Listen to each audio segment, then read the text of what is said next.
talkSPORT's update with Trust a Trader. When it matters, get the job done marvellously well by a verified Trust a Trader professional.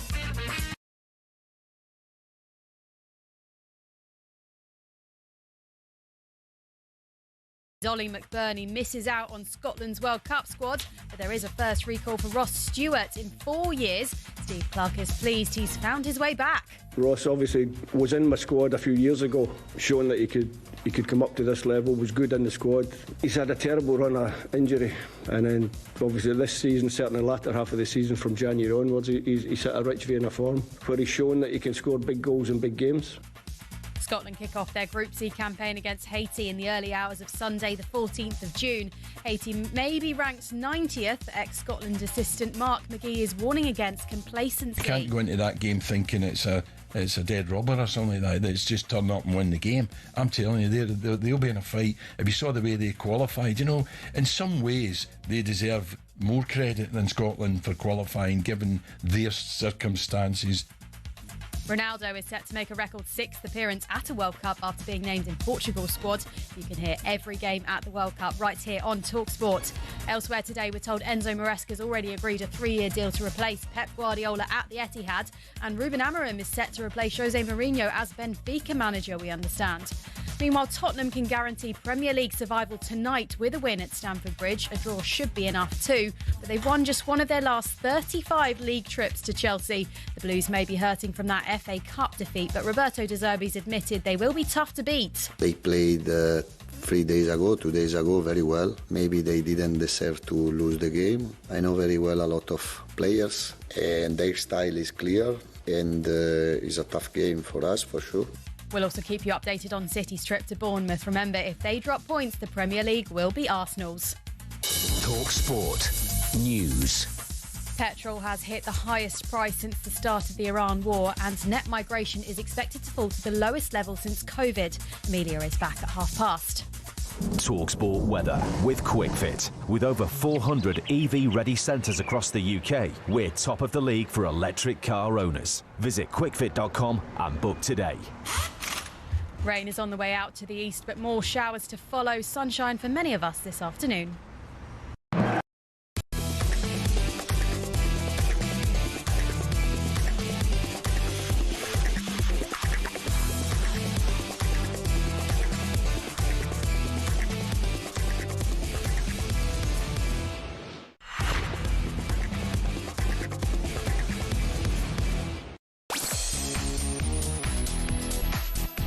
Hello, good afternoon. Welcome to Drive on talkSPORT. It's me, Andy Goldstein, alongside, he thinks he's Will Smith. It's Darren, by the way. It's Darren Bent. Darren here, by the way, Darren Bent. If you're watching on YouTube... Hey, bad hair day, bro.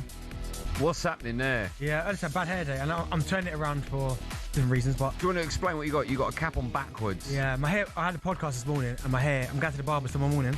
Do you know what's annoying? It just looks too cool on you. Do you know what I mean? But no, yeah, I'm going to barbers tomorrow morning. Go on, show everyone on YouTube. There you go. There's only about 8 people watching. Take your hat off. Right. Oh. Go on, let's have a look. There it is. Look at it.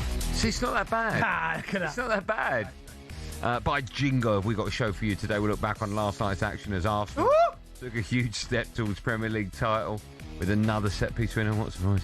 Off the back of that, we'll be asking whether set pieces are the blueprint for success now. talkSPORT understands Pep Guardiola is set to call time on his Man City reign at the end of the season, so what next for he? And is it time to see him manage an underdog? I don't think that'll be happening. We'll also bring you all the build-up to another gigantic night of football. Man City head to Bournemouth. Chelsea take on Spurs. I mean, you could do a whole show on just tonight's football. On top of that, we'll be joined by former Scotland midfielder Charlie Adam as they announced their first World Cup squad since 1998. And former middleweight champion of the world, birthday boy, Darren Barker joins us. We'll be asking as well why João Pedro isn't going to the World Cup of Brazil. Not him. We're going to be asking Darren that. Well, we can ask him that. We do what we want. It's our drive time show. No, it's your drive time show on talkSPORT. You can get involved as well. 03717 22 33 44. And of course, it's the boot room, and I have a peach of a chat for you today. It's about boot. Yeah, we've got a peach of a chat for you. It's not about boots, but we do have a peach of a chat. DB, how are you? Yeah, I'm good. How you doing? You good? Lovely to see you. Lovely to see you. Now, I thought I'd start the show on a little bit of clothing chat, a bit of fashion. Now, you probably are aware, if you're a long-time listener to Drive Time, that we have new sponsors to the show. They're Giacomo. right? This is not an advert for Giacomo, by the way. They're Giacomo. And we were asked when originally they came on board with us if we wanted to pick stuff out on their website. Yeah. And originally me and you were like, no, because it's for big people. No, we said that. Okay, I said that. Thank you. Trying to just throw me in with that. And then management were like, no. It's for everyone at all sizes. And I'm like, so I had a look on the website and we could choose a couple of things, right? I'm currently wearing one of the tops. It's I think Tommy Hilfiger. It's quite a nice jacket. Fits me. So it is for the sort of the stylish younger man, right? But here's what, man? Younger man. Here's my question to you. On the website, when I was flicking through, I noticed that there were dungarees for sale, which are obviously coming back into fashion. Yeah. And Uma Grav, who read the news so brilliantly before me, is wearing dungarees. Yeah. Now, she's, I don't know, 22, 21, 24. She's young 20s, right? And, of course, she can get away with it because she's young. You can't get away with it. Right, so this is my question. I can get away with it. This is my question to you. I asked her and she said she didn't know the answer. At what age can a man wear dungarees up to? Because this is my thinking. You can wear them up to a certain age, then you can't. But then it comes round. You can. I think, again, we spoke about this, about age. Just anytime. Now you've told me about the dungarees. I'm going to get some. Now, you keep saying this. Yeah, but I couldn't find the last pair, but I'm going to get a pair from Giacomo and wear them. Okay. One strap off. Okay. You'll have a strap on? Yeah, I have one strap across my shoulder. That's what you said. You'll have a strap on? Yeah. No, one strap off? No, one strap across my shoulder. That's what I'm saying. You'll have a strap on? Yeah, and the one dangling down. Yeah. What? No, and no need to gloat, mate. Yeah, I'm gonna get a pair. So you could wear it, right? You can. No, there's no way I can wear it. But here's the thing: if I was Andy Jacobs' age, I could easily wear it. I think then it's cool I don't again. think you're too that far away. Wait, you're not too far away. Trust me, son. But do you know what I mean? I think if you're like, for argument's sake, if I was painting and decorating your house, I could turn up in it because that's sort of the attire for a painter and decorator. Yeah. I couldn't wear it at my age. I'd look a little bit silly. I don't think you would. Oh, dear. Yeah, but you want if you put it in a style it in the right way. No, it'll look decent. There is no way unless I was going to Miami for a week. World Cup, could wear it for the World Cup. No, I can't. In America, I almost feel like you can get away with anything at any age. Yeah, maybe. Because people don't know me there, so people won't go, Goldstein, why are you dressed like a 19-year-old, you idiot? I think I'm going to get some dungarees and some Timberlands. That was the old-fashioned American way, wasn't it? What are you wearing at the top? What are you wearing under? Either a T-shirt. Yeah. With a kind of pattern. Did you ever wear a string vest as just the top when you were... No, I'd wear a string vest under something. That's what I mean. Yeah, I'm not wearing string vest on its own. No. When you were a footballer and you obviously had before that. Did you? What was your outfit as a kid? String vest? Tell me what you'd wear. Like a pair of tracksuit bottoms. And a string vest. String vest and then like an open shirt over the top. I bet you thought you were unbelievable. Yeah, but I don't know why I'm wearing a string vest. When I think about it now. They keep you warmer than a normal vest, apparently. They can't do it, so it's airy. There's so many holes in it. I know. But no, I think you won't know. When are you getting your dungarees? I'm going to go on Giacomo. Shout out Giacomo. Yeah. Tonight. Promise me you'll do it. I promise you. I need to see you in dungarees. Yeah, I'm going to go on their website. In the show, I might do what Jack does. He orders T-shirts. No, then that's unfair because Jack does that during the whole show. Yeah. Not just in a break. Look, he's not even listening now. Jack, do you want £1 million? Nothing. Too late, Jack. You didn't get it. All right, I want to see you in dungarees by the end of next... We're at Soccer Aid next week. Yeah, I can't wear dungarees there. No, you can't wear then. Are you playing, by the way, in Soccer Aid? As in with the training thing? Yeah, I might do. Depends how my legs are feeling. Yeah, I might do, depending on how my legs are feeling as well, Magic Matt. No, but you will, but obviously paddle takes priority, so... All right. Well, that week, Tuesday, we're doing James Madison's golf day. Yep. Tuesday. Me and you having a drive-off. Oh, my God, I forgot about that. We need socials down there. So Tuesday, we got that. Wednesday, I'm playing in the... So how do people get stuff so quickly? Go on. Someone's mocked up a picture of me and you. You're wearing a high-vis waistcoat, and I'm wearing a string vest. Does it look good? It actually looks all right. Okay, we'll mirror that. Next week. It is from Harry. That's unbelievable, that. Good work, Harry. That's why we've got the best listeners on the station. Right, should we start? It's such a busy show. Obviously, later on, we're looking ahead to two massive games. Bournemouth, Man City, Chelsea, Spurs. Yeah. You all right with that? Why did you... I mean, you could have waited, but we're going to start with your team. Unbelievable, isn't it? Would you be surprised? Another corner has put Arsenal on the verge of a Premier League title. So, question. Are set pieces the blueprint to success? This time he does go long towards the goalkeeper. Headed in by Havertz, and Arsenal take the lead at the Emirates Stadium. Of course it's a corner. Of course it's a set-piece goal. Getting the result they needed. It did get nervous here on the terraces, but everyone's so desperate for them to get their hands on the trophy. Is it any surprise? I think there will be an expectation within the Arsenal fan base to see Arsenal take the next step and to play a slightly different way and to be a little bit more expansive. And I honestly think that will come. How are you feeling, Dee, after last night? I was going to text you at 0-0, but then I just thought if I do that, I know there's a goal going in. So many people are putting pictures of what a film. Demolition Man. Where Wesley Snipes wears dungarees. Yeah, incredible. Yeah, do you know what? The game again, I watched it a little bit nerve-wracking, if I'm honest, because, again, Arsenal weren't at their free-flying best, although, listen, I'll stand by it. I know statistically that Wolves are bottom of the table. Wolves offer more than Burnley, I think. But once they went one up, and that was my only concern watching the game last night. How are Arsenal going to break this team down? I'm worrying about how Arsenal are going to break Burnley down. That doesn't make any sense to me. But once the goal goes in from Kai Havertz with a header, I felt very comfortable after that. Yes, he got away with it with the red card, because I thought it was a red card. Of course it was. Quite a nasty, vicious challenge out on the. Why did he get away with that? I have no idea. You have to ask the PGMO. Do you think if the referee wouldn't have given him a yellow, he would have got a red? Well, I almost feel like... Do you understand what I'm saying? Yeah, but I almost feel like it's a clear and obvious error. Like, I think it's a red. So I think he could have gone to the screen and turned it. But listen, for me, perfect. Doesn't faze me. Yeah. But no, the way Arsenal kind of played, and again, they were comfortable towards the end, but you were still a little bit nervous. But now it's just about one more game. Now, I know it might be over tonight, but potentially Arsenal have got the two biggest games in the club's history. Yeah. Like, that statement might change, because if Bournemouth get a point tonight, then the Premier League game against Palace is a nothing game, because Arsenal have already won the league. Yeah. But if Man City beat Bournemouth, Arsenal playing Palace and Arsenal playing PSG are the two biggest games in the club's history.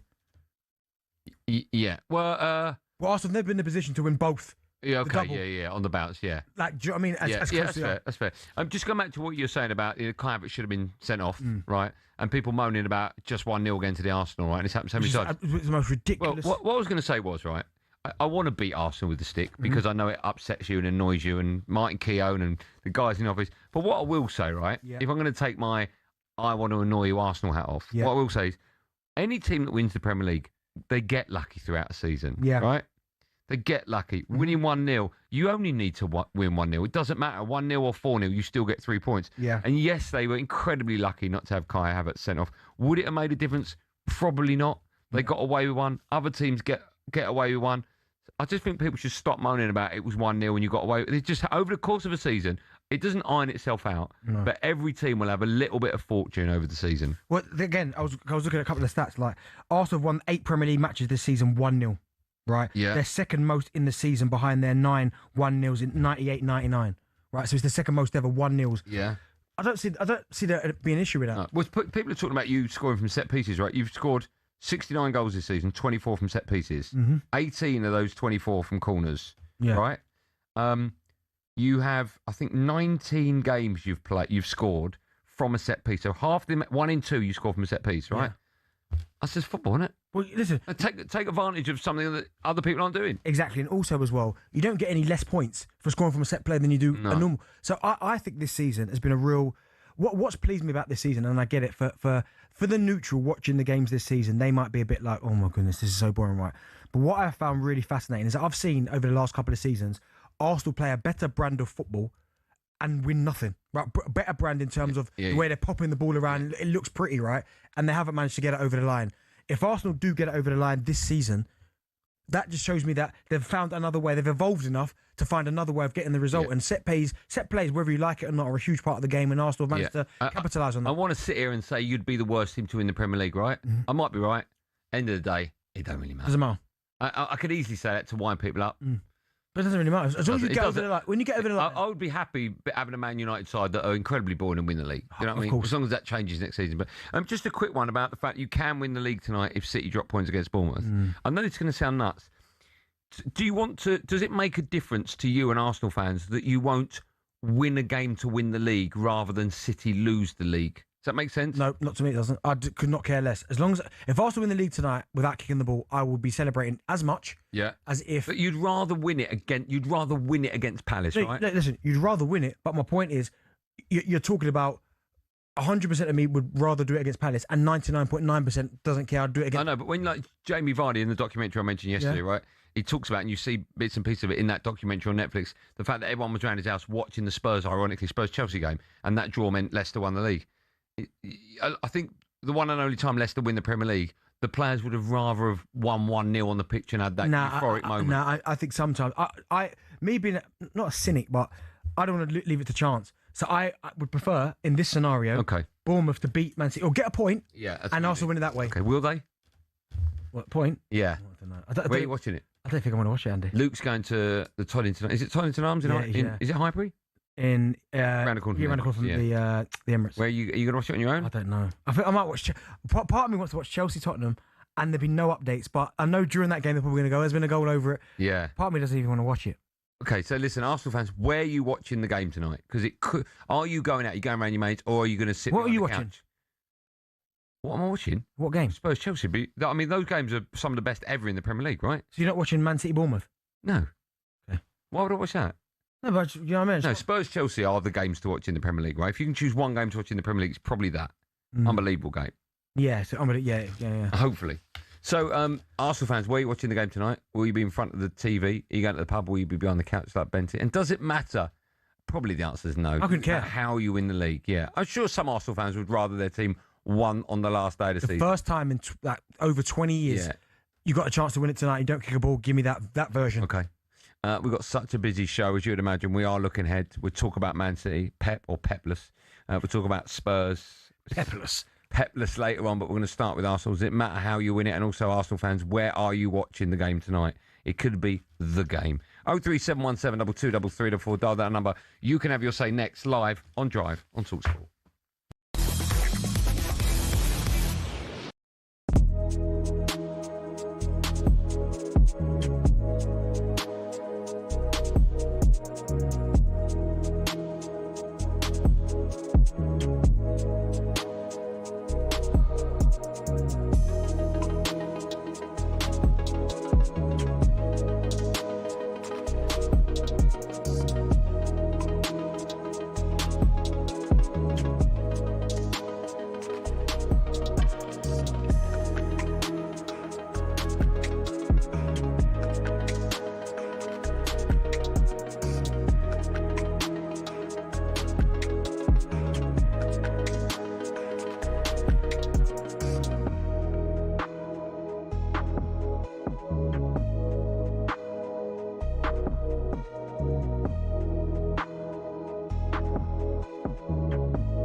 As we alluded to yesterday, Southampton are likely to face a sporting sanction if they're found guilty of spying charges. As a result, they could end up being thrown out of the playoff final to be replaced in that final by Middlesbrough instead, the team that they put out last night at the semi-final second leg stage. We said we'd look into this more thoroughly from a financial, legal expert point of view, and the very man who fits that bill is sitting to my right. Stefan Borsten joins us live in studio. And Stefan, good morning to you. Hi. We'll get into how this may or may not play out in the courts. Is there a precedent, Stefan, for chucking a team out of the playoffs?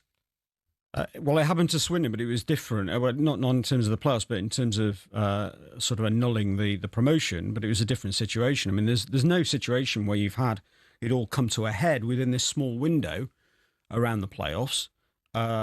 In terms of spying / espionage, there's really very few cases anywhere in football in respect of this. So you've got the Leeds situation that we know about, where it was systematic. They ended up with a £200,000 fine.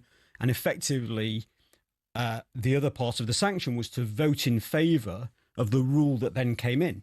This rule that we're now talking about in terms of the 72-hour rule. That was part of the agreement on that. So that brought the rule in. The only other case is actually from the from the Olympics with Canada's women's team, and FIFA in 2024 docked them 6 points.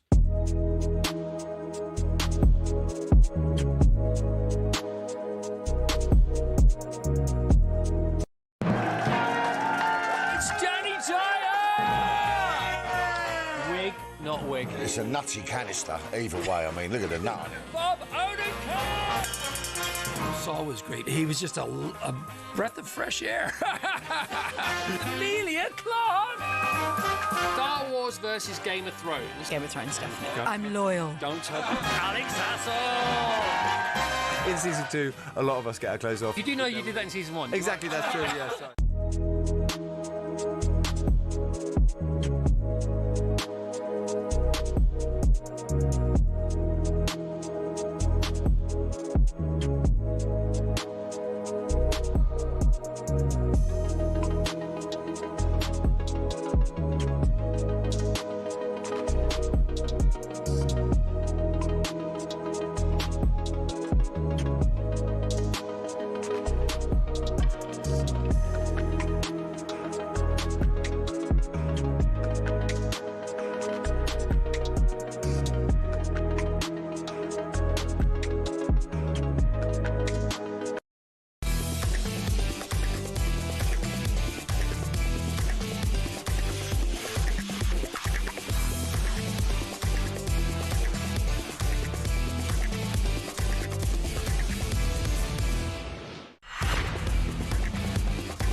coming up, it's there.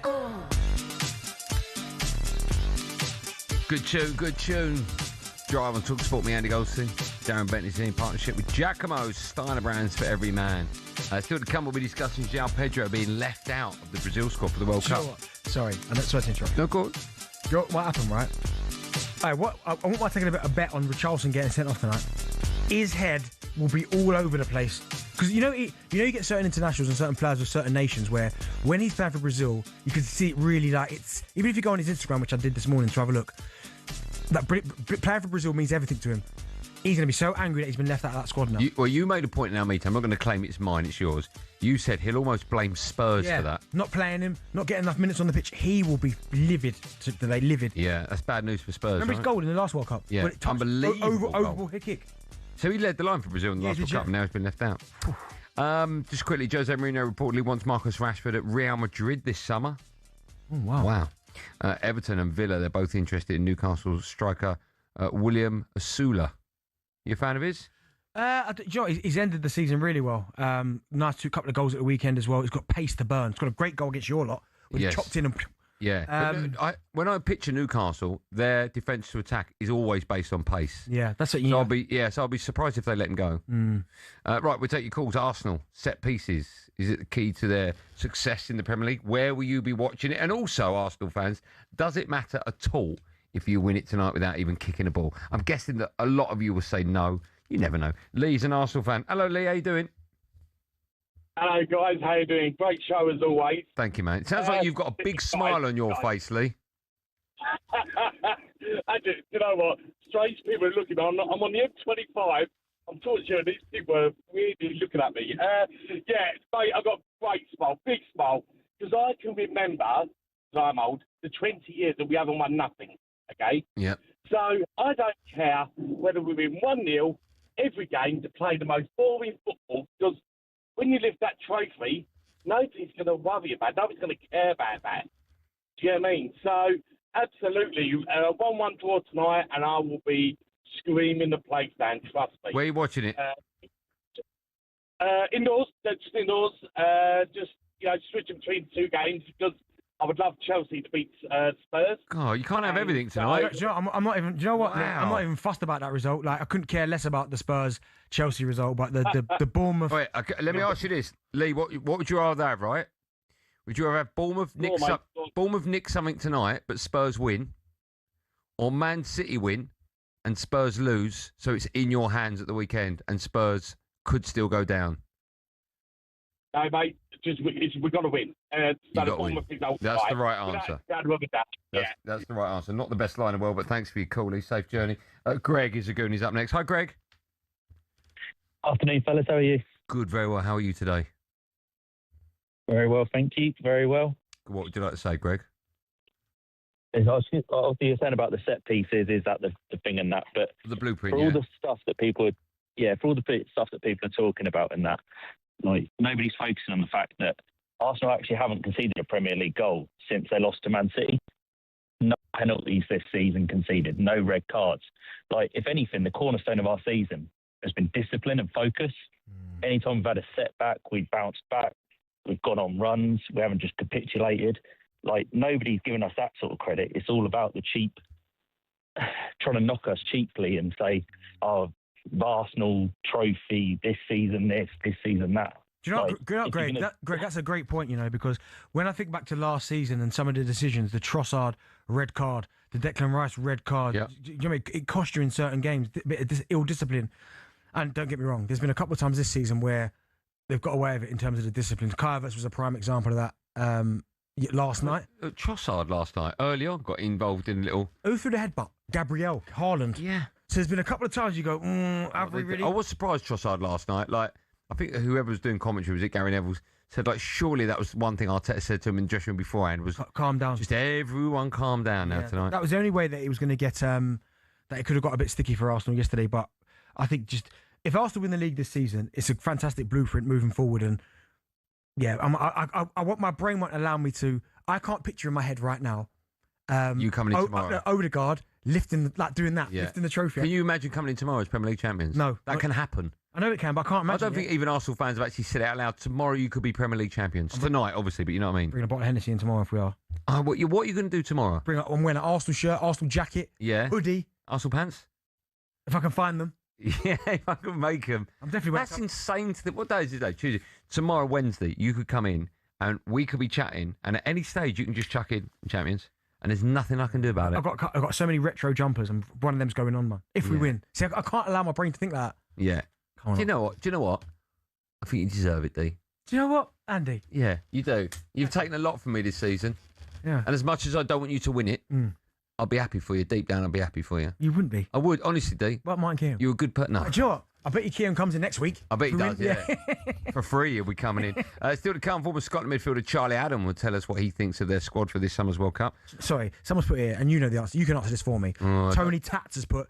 Great show as always. Tony Tats? Yes, his name, Tony Tats. Okay. Great show as always, boys. But I'd like to ask, what would Benty want? Arsenal to win the league or England to win the World Cup? Can only pick one. Yeah, Arsenal. Obviously. You don't care for England. No, obviously. It'd probably take Brazil winning the World Cup over you. Right, time a bit, no Googling. Hit it, Jack. At the age of 24 and 255 days, Bukayo Saka is the second youngest player in Premier League history to register both 50 goals and assists. But who is the youngest? Easy. I got sent that stat pack last night from the Premier League. Who's sending you stat pack? That's a thing now? Yeah. Okay. Now, the answer to that, and a busy show as you would imagine, all building up to two huge games. Bournemouth take on Man City. We'll have team news ahead of that one, by the way. Chelsea against Spurs, and so much more. It's a big drive show. If you want to have your say, you can by picking up the phone 03717 223344. It's me, Andy Goldstein, the Fresh Prince of Bel-Air. If you've got YouTube, you'll know why I've said it. And by the way, I toned that last bit down with you till 7 o'clock live on talkSPORT.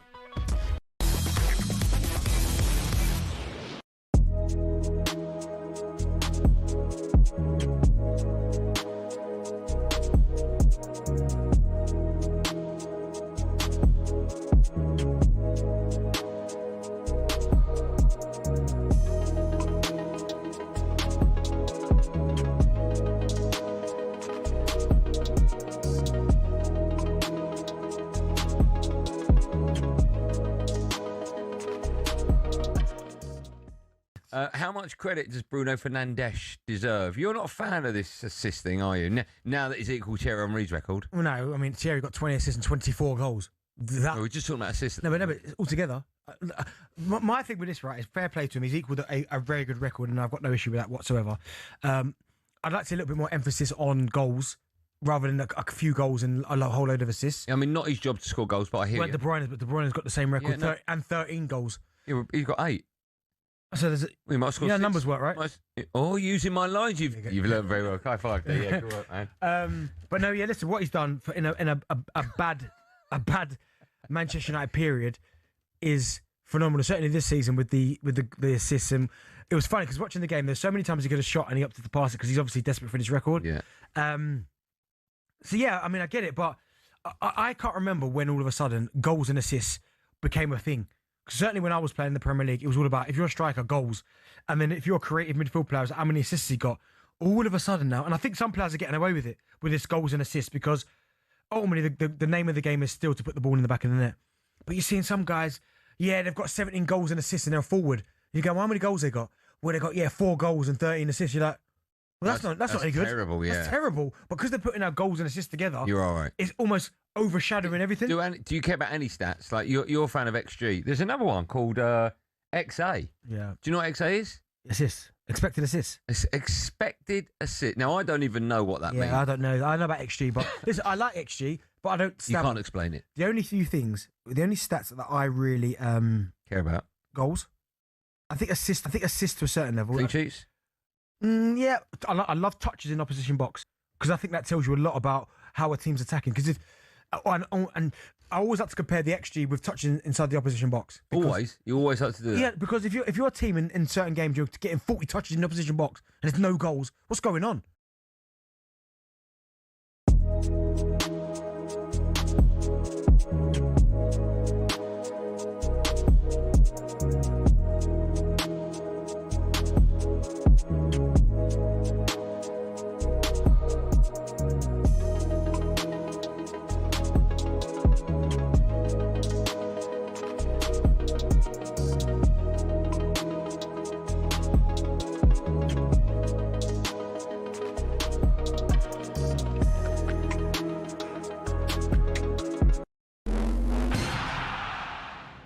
The Scotland World Cup squad is out. We're told the forward line is the strongest it's been in quite a while. Southampton's Ross Stewart makes the plane. No room, though, for Hull City's Ollie McBurney. Here's talkSPORT's Shabana Hearn.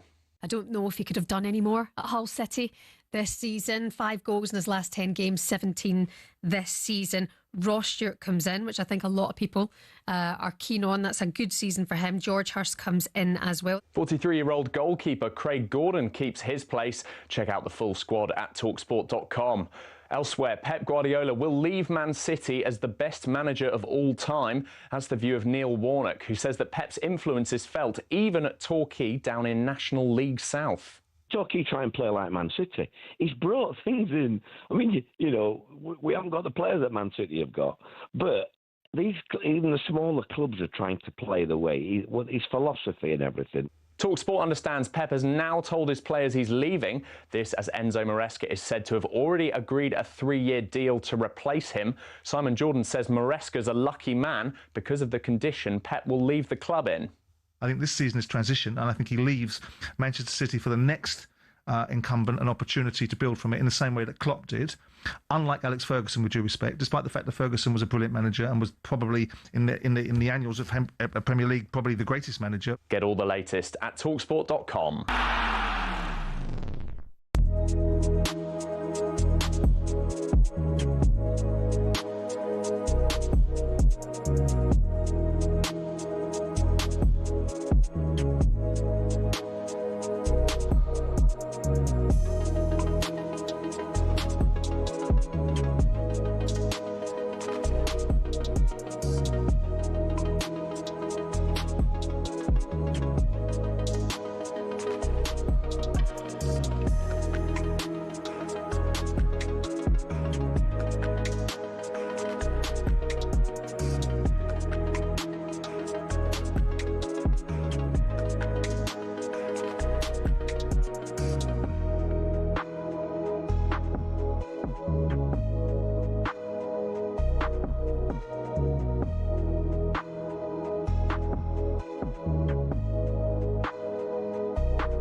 Is a story all about how my life got flipped, turned upside down. And I'd like to take a minute, just sit right there. I'll tell you how I became a prince of a town called Bel Air.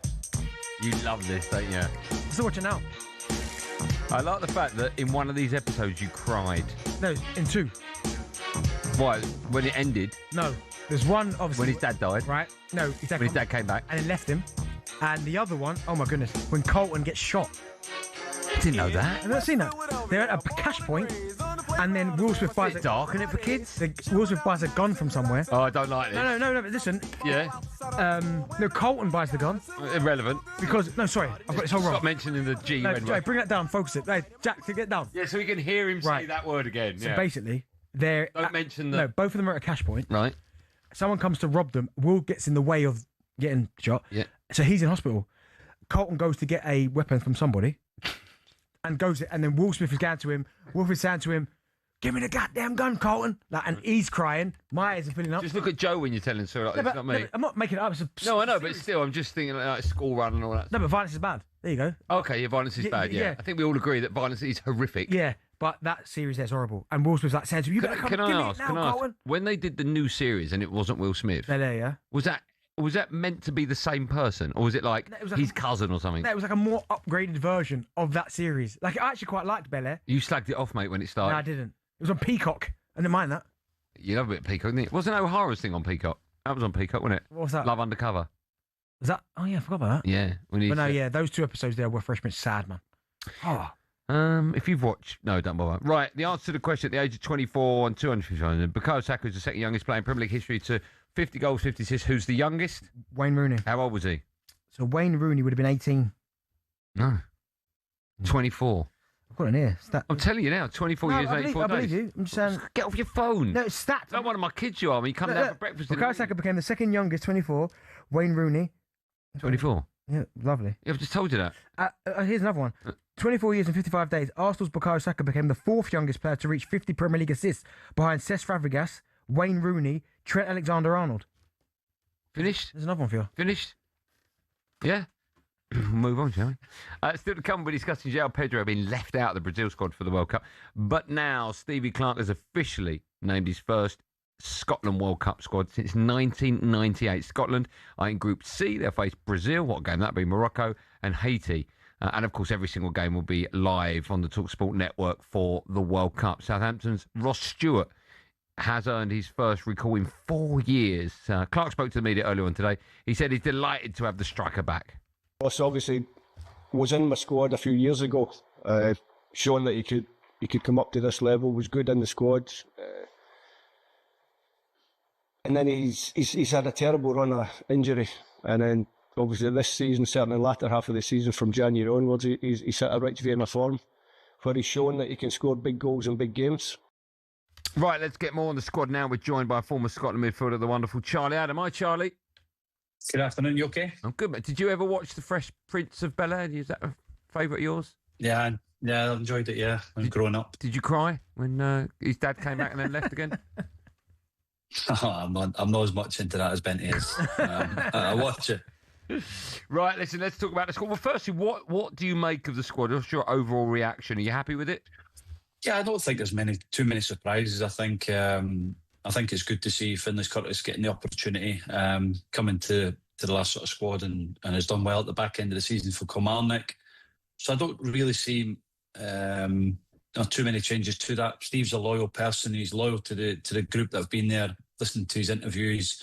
There's a core that have been there in the last sort of 2 European championships that we qualified for, and they'll be looking to try and do better than what they've done previously. But good to see Gavin Doak back involved in it, getting fit, and hopefully can get some minutes before the end of the season, and obviously the friendlies for Scotland. So he'll be a big asset to us going forward and going to the World Cup. Charlie, I mean, it was a big call. Ross Stewart back in the squad, and fair play to him, 11 goals this season. But it did surprise me that he opted to leave Ollie McBurney out, who's had a really good season for Hull, in the playoff final as well, could be promoted to the Premier League. Was that a decision that surprised you, or from you being on the inside, it made sense to you? No, again, I think that's probably the position where, if you look at what Ollie's done, his numbers in terms of 17 goals, 8 assists in the Championship this year compared to Ross Stewart's 9 and 3. Yeah, I'm surprised that Ollie's not in it, because he gives us another dimension. He gives us that presence at the top end of the pitch. He's athletic, can get in behind. But ultimately, Steve picks what he picks. We all have an opinion on it, and you guys will have an opinion when the England squad comes out, who should be in it and who shouldn't be in it. I've seen Ollie a couple of times this year, and he looks like he's enjoying his football. He's a handful, and he would be definitely an asset to the squad going forward. But again, like Steve said before, the biggest thing you have is picking your squad is for the lads not playing and being away so long. And if you have to get the right characters for that, really important to keep the squad morale and the harmony within the camp. So again, that goes into picking the squads, and you'll see that probably with the England squad as well. There's that, a lot of it will be down to players that don't play and who he picks and not picks, who's going to cause the most problems for the manager if he's not playing. So, that's probably the only real surprise for me in terms of the squad. I think the squad will pick itself really in what it is. And, these two boys now have got a sort of showdown on the playoff final at the weekend to see who, Steve's done the right thing by picking Ross Stewart or picking Ollie McBurney. 11 of the players selected also featured in the Euros in 2020 and 2024 squads. How important do you think it is to have tournament experience in there? Yeah, well, definitely, because I think, as you say, the record for our last 2 tournaments have been poor. So we need to get that core group that have been there before. Our key players are McTominay, Robertson, McGinn, Gilmore hopefully can get fit and be ready to play. But there's a core of, let's say, that 11 players that have been there before, and will definitely help the players that are coming into it to be part of that. And Steve is the manager for me, who's done a brilliant job over the sort of tenure he's had, and hopefully, we can get off to a positive start. Because the last one in Germany was a difficult start, and hopefully we can continue that. We can be better, for that Haiti game in June, and we can start with a good win and take confidence from that. What's the expectations then, Charlie? Because I understand, and I know that the expectations are always different with England. England's is always to win it, but I'm always kind of wondered what Scotland's would be, because obviously getting out of the group would be incredible, but I'm pretty sure you guys will be aiming for higher than that, right? Well, I think first and foremost we have to win our first game, and give ourselves that sort of thing. We could, as the outside, we say that we should be qualifying. You've got no given right to qualify. Everybody thinks Haiti is the first game, it'll be an easy game. It won't be an easy game. Moroccans will be tough as well. The heat will play a part in that. And then obviously we've got Brazil. So you have to respect each opponent. But we'll look to try and do better than what we have done in the last two competitions. And that's improve, and that's get out the group. And if we do that, then I think that's success for this national team to then hopefully grow again. We've probably got most of our players again for the European Championships for another campaign. And that cycle will change. Ultimately, the big decision will be the manager, if the manager stays or goes. But for me personally, I think he should stay for another campaign. I think he's done a wonderful job, and hopefully the performances of the group from the lads will then decide that Steve wants to stay on. Charlie, one of your most important players, if not the most important player, is going to be Scott McTominay. But I've got to ask you, when he was at Manchester United, he did a decent job, but he came under a lot of stick, him and Fred playing in centre midfield. It didn't quite work for him. He went to Napoli and he's turned himself into a superstar. He's been incredible. Has his move to Napoli and what he's done since he's left United even surprised you? Yeah, absolutely. But again, I think you have to look at what Scott has produced for Napoli and for Scotland. Manchester United, the expectation of a young player coming through is a lot. So again, when you come away from Manchester United and you go to Napoli, and it's a big club, but the spotlight is not on you in terms of the media, the English press, the media, how you're performing. But he's done brilliant there. He's brought that back to the national team. Probably found a position in terms of that number 10 position where, the problem with Scott is he wants to be aggressive. He wants to press all the time, and he sort of vacates his position at times. So again, that's what maybe an understanding of going to Italy to play in a different formation, to a shape, playing with, Conte, who's diligent in what he does. And so again, it's that'll be a different learning for him and how he's adapted his game. But he's went over there and done extremely well. And like you say, the Napoli fans love him. And if he can produce on the big stage for Scotland in the summer, then it'll definitely give us a better chance of qualifying out of this group. Charlie, always a pleasure. Thanks for coming on, my friend. Pleasure, guys. Have a lovely day. Cheers, See you soon. There you go, the wonderful Charlie Adam. When he said Haiti won't be easy, I get why he's saying it, right? Yeah. But if you're Scotland and you lose your opening game to them, that's disappointment. That's not, they're a good team. That's disappointment. Yeah, you know what? It is a little bit to a certain extent, but... Okay, you're going to the World Cup, right? Brazil, I'll go, okay, yeah, Morocco, tough, right? Do you know, I understand that, but Haiti probably be saying the same thing about Scotland, wouldn't they? When you look I don't know anyone from Haiti. No, I don't even know where in the world it is. No, but you know about some of the players. Where do you think it is? North or south? Johnny's plus side, the goalkeeper. He's decent. Who? Johnny plus side? Carlins Arcos. He's decent. Yeah? Not bad, yeah. You've done well to get that quick. Martin Experience. I think we do. Who plays for Nancy. Martin Experience? Yes, his name, Martin Experience. Are you sure it's not just telling you what he's like? No, Martin Experience is decent. Yeah? You know what I mean? You've got some good... Jose Casemir plays for Auxerre. Yeah. Good player. Yeah, obviously, when you look at some of their full players as well. Don Deedson Lucius plays for FC I'm going there on my holiday, actually. Sounds lovely. Yeah. Where do you reckon Haiti is? I've no idea, so I can't tell you if you're right or wrong. North or south? Well, I know it's in the Caribbean. That I do know. Right, okay. Someone says near Jamaica. Okay. I think I'll go with you on that. I've literally no idea where that is. It shares the border of the Dominican Republic. But yeah, Haiti... and why do I think you've got a hotkey to Jack there? And this is no disrespect to Scotland. Yeah. But Haiti, when you've got Morocco and Brazil, the other two teams, they're going to be looking at Scotland going, we need to win this. Yeah, you're all right. But if you're Brazil, when that Haiti comes out of the hat, you're like, result. Yes, Brazil. No, sorry. I mean, if you're Scotland, sorry. If you're Scotland. Yeah, of course. But again, they've got to win that first game. It's not a given. But remember, I know it's not a given, but come on. Scotland fans will be thinking, here we go. I'm looking at a lot of these Haiti players as well. I mean, obviously, Bellegarde plays for them. You know who he is. Wolves. I know, but it doesn't matter, Benny. You've just named Dave Experience or whatever his name is. Hey, good player. Hey, don't hate on Martin Experience.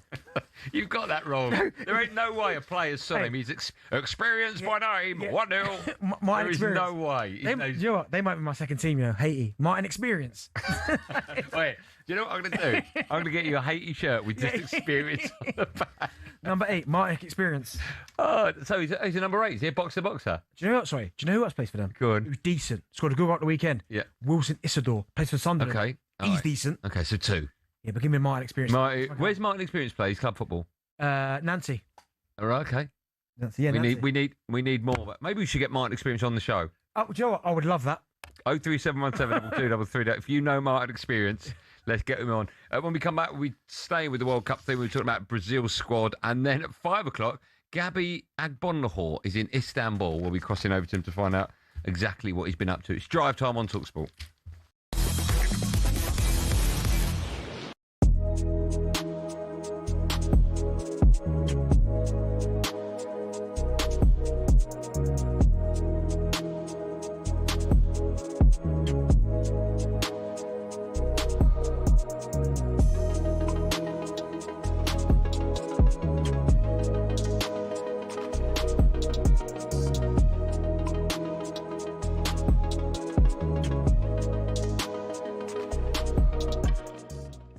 Is this the most significant departure, you think, managerial departure in Premier League history? I mean, there are a few big No, ones. not really. No? I think it's the most significant departure for Manchester City.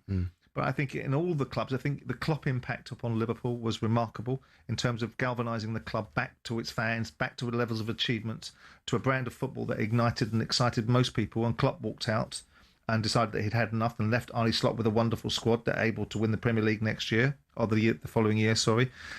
You've seen Ferguson leave, after 26 years. I don't think his legacy, I think his achievements are remarkable, but I think the squad that he left, it does not compare to the squad that Klopp left Liverpool, and does not compare to the squad that Guardiola is leaving Maresca. And Maresca is indeed a lucky boy. He wouldn't be in this job if he hadn't been in the building previously. I think probably all the lessons that he will have learnt at Chelsea will be taken into the Man City job. And so his experiences, his maturity of being able to manage up might be slightly better now.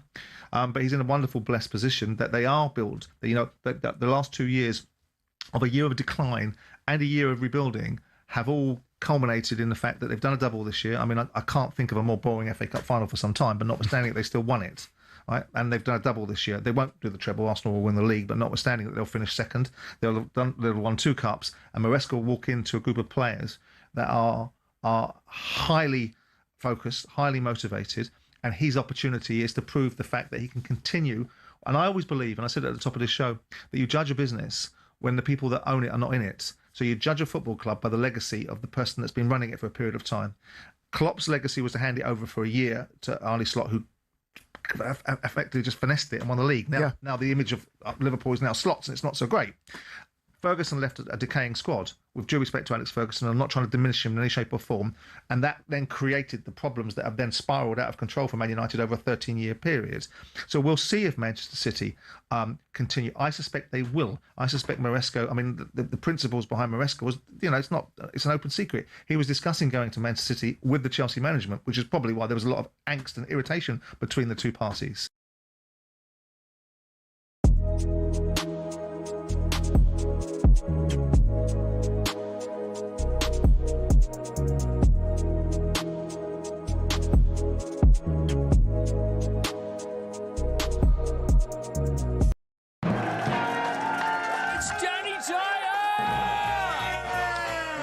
Not wig. It's a nutty canister, either way. I mean, look at the nut on it. Bob Odenkirk! Saul was great. He was just a breath of fresh air. Amelia Clark! Star Wars versus Game of Thrones. Game of Thrones, definitely. I'm loyal. Don't tell Alex Hassel! In season 2, a lot of us get our clothes off. You do know you did that in season 1. Exactly, that's true, yeah. Sorry.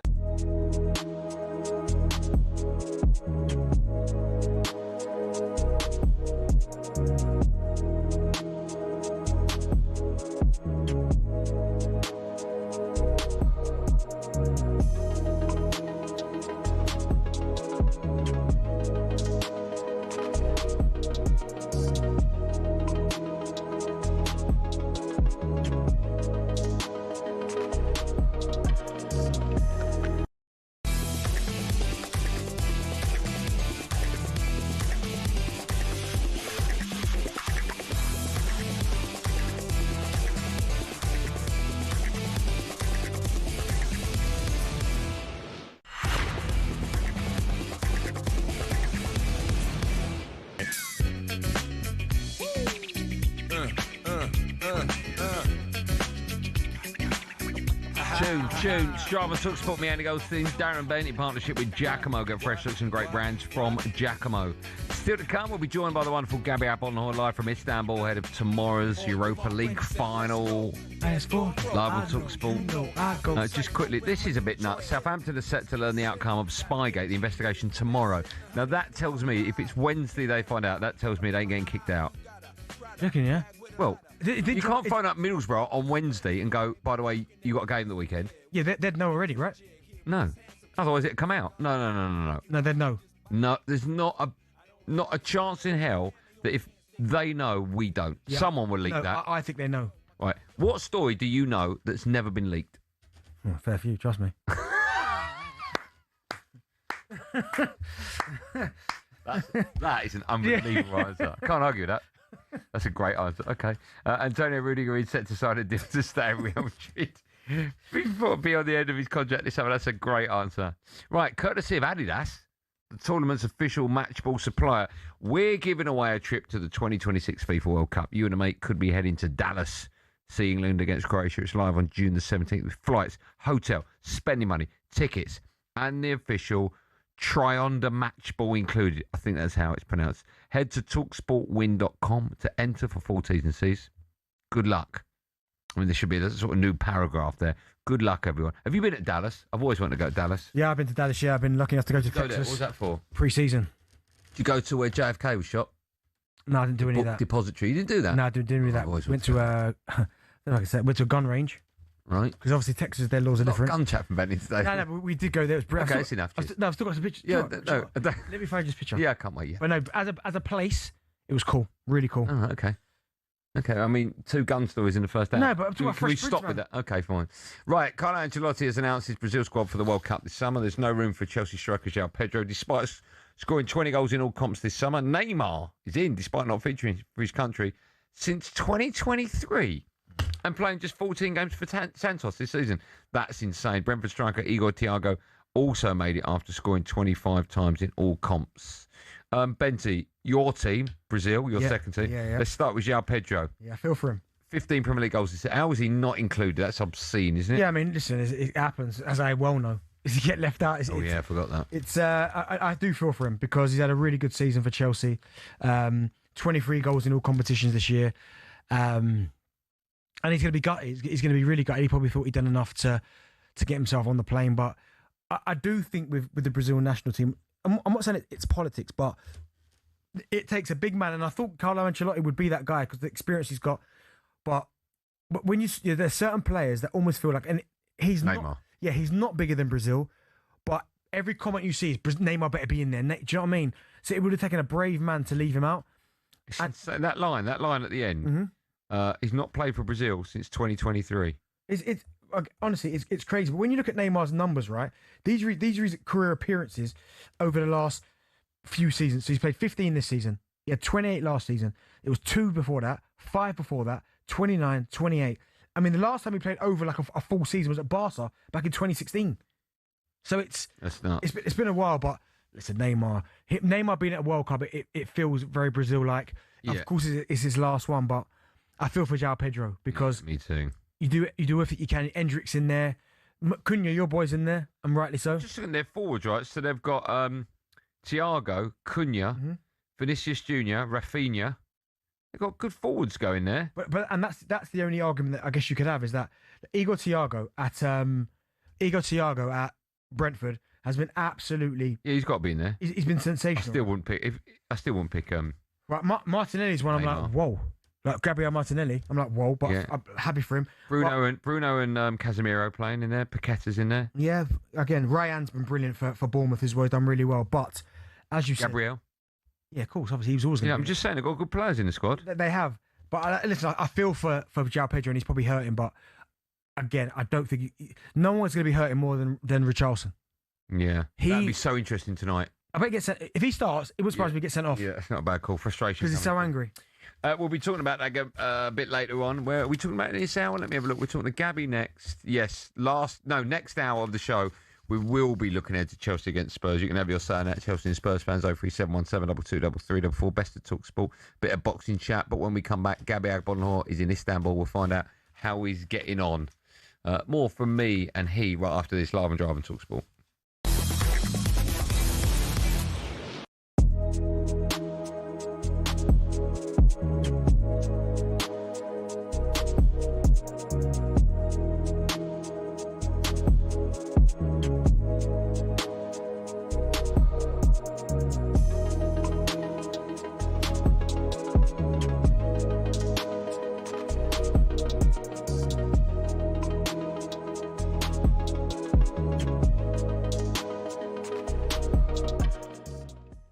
Let's talk about the big breaking news that broke last night. It's been something that everyone's been speaking about for the last 12 months, and that's that Pep Guardiola is set to leave Man City after 10 years at the job. Let's bring in our chief football correspondent, Ags Crook, to kind of open or shed a bit more light on this. Crookie, obviously, look, this is massive, massive news. It isn't a surprise as it is.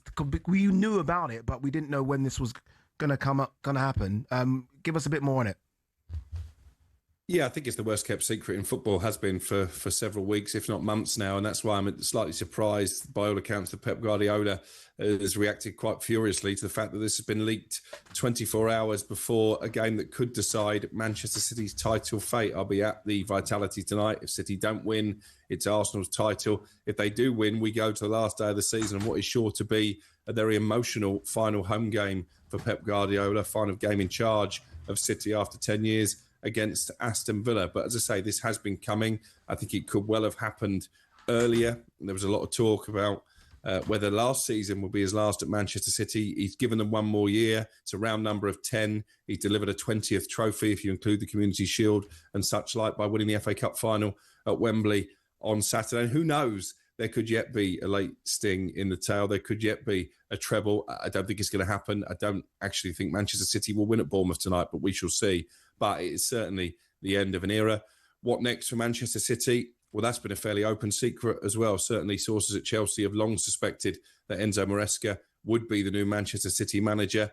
I understand there is an agreement in principle between Maresca and City for him to sign a 3-year contract. And he's even started to line up backroom staff. Willy Caballero, former Manchester City goalkeeper, someone that Maresca worked with before, is going to go as his number 2. So this could develop very quickly, not just Guardiola's departure, but the replacement being put in situ very quickly.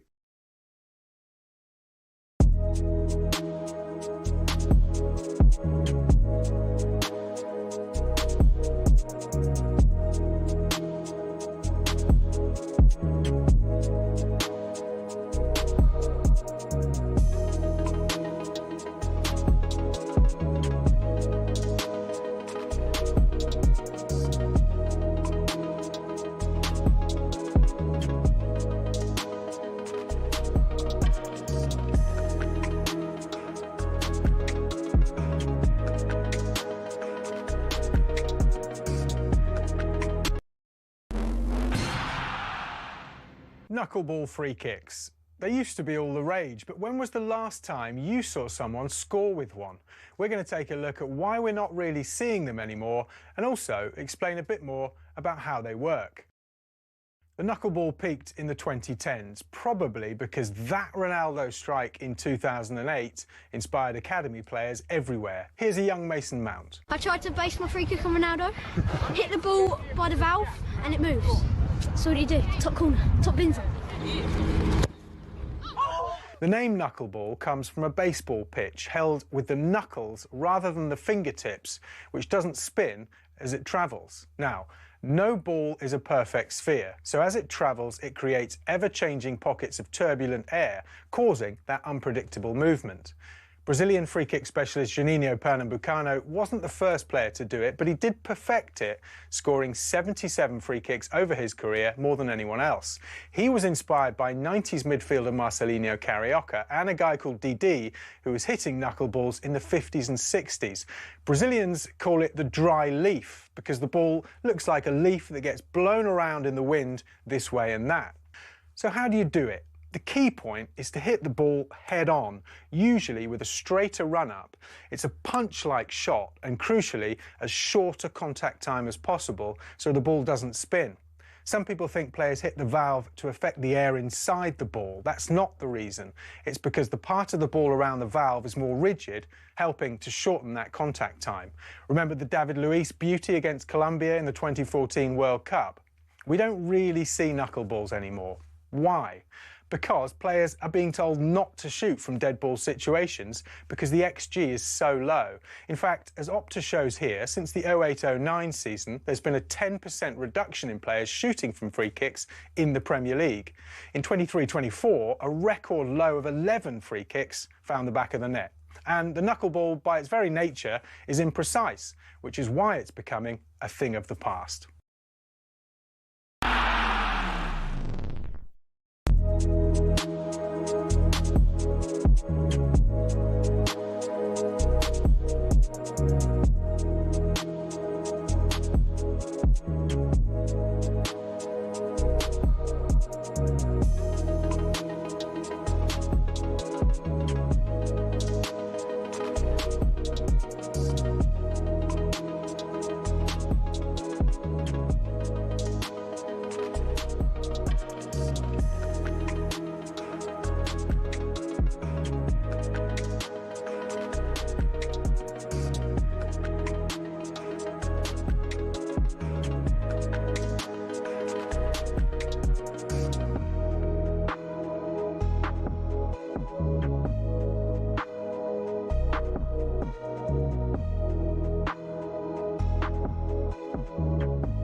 Welcome back to our number 2 Drive Time on talkSPORT. Me, Andy Goldstein, the superstar alongside me, Darren Bent. Sixth. We'll be talking to him in a moment. Still to come, we'll be joined by the birthday boy, former middleweight champion of the world, Darren Barker. But now, a reminder, Aston Villa, they head to Istanbul for the Europa League final tomorrow night. And, of course, it's a game you can hear live right here on talkSPORT. Aston Villa's night of nights. It's a new chapter forward to play one final.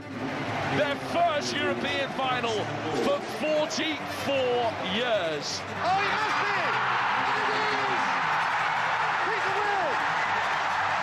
it! This will be a huge justification of the Unai Emery era, which has been the best era I've known. Get this team Champions League football again and to a cup final. I think he's top 5 managers in the world. But I do believe that this is the time. You look where they are in the league, you look what they're capable of in this particular competition. This could be a fantastic season for Villa. McGinn on his left foot. Oh, what a finish from John McGinn. We were in the Conference League 2 seasons ago. The dream was to get to the final. We didn't achieve it. Champions League last season, the dream was to get to the final. We didn't achieve it. Just have to stand and applaud Aston Villa. This is the perfect send-off for the trip to Istanbul. Yeah, it's a biggie. Aston Villa will aim to win their first major trophy since 1996 tomorrow as they head to Istanbul for the Europa League final. They're up against Freiburg, a Freiburg side as well, looking to win their first major silverware in the club's history. Villa midfielder John McGinn has scored 5 goals throughout the Europa League campaign ahead of the final tomorrow. He's been speaking to talkSPORT's Adrian Durham. You're into double figures goals this season. The way you've been putting them away, it feels really natural. You feel really calm. It seems like you're really calm and confident and totally in control. Could that possibly change because it's such a big occasion, a big final? Or will you just stay calm in front of goal?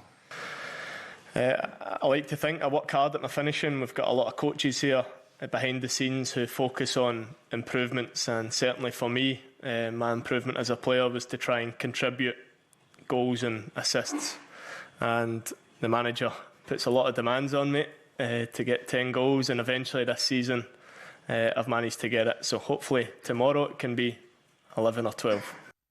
He's loving life, Adrian Durham, and good work. Right, let's look ahead to that game now in more detail as we can head live to Istanbul with former Villa striker and, of course, my Brekkie wingman for the last week, Gabby Agbonlahor. Gabby, good afternoon. Good afternoon, gentlemen. How are we? We are good, very well. How are you? Where are you? What are you up to? Talk to me. So I am now back at the hotel. I've had a hectic day with Atun, who is the Hull City chairman.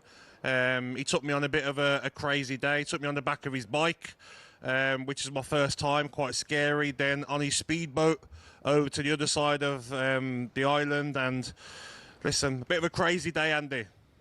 Gabby, you're nervous then about the game? Big game, one of the biggest, you'd have to say, certainly in recent times for Villa. You nervous? Do you know what? I'm nervous, Bentley, because I know how much this means to generations of fans.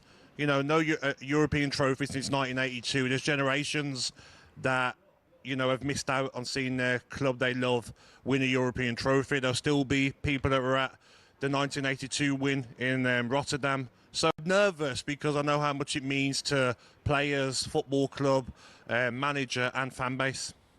We're just over 24 hours to kick off, Gabs.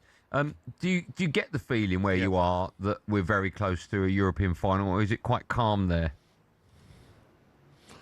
It depends where you go, mate. The Irish bars aren't calm, I'll tell you that. There's shirts off, there's drinking galore, party atmosphere. I think Istanbul have just said, listen, Aston Villa fans, enjoy any bar you want to go to, play your music, play your Villa songs. It seems like a bit of a stag do affair at the moment, but yeah, so many Villa fans here yesterday. I was speaking to a lot yesterday that says they're doing a whole week here. So I think a lot of other fans as well have brought some of their kids maybe out of school to be here because this could be once in a lifetime cup final for Aston Villa. We hope not, but it has been so long since Aston Villa have played in a game like this. Gabs, let me ask you, because since Unai Emery got to Aston Villa, he has been incredible. The turnaround that he's managed to produce. You've had a couple of campaigns in the Champions League. You're now in a European Cup final. He has been 10 out of 10, you'd have to say.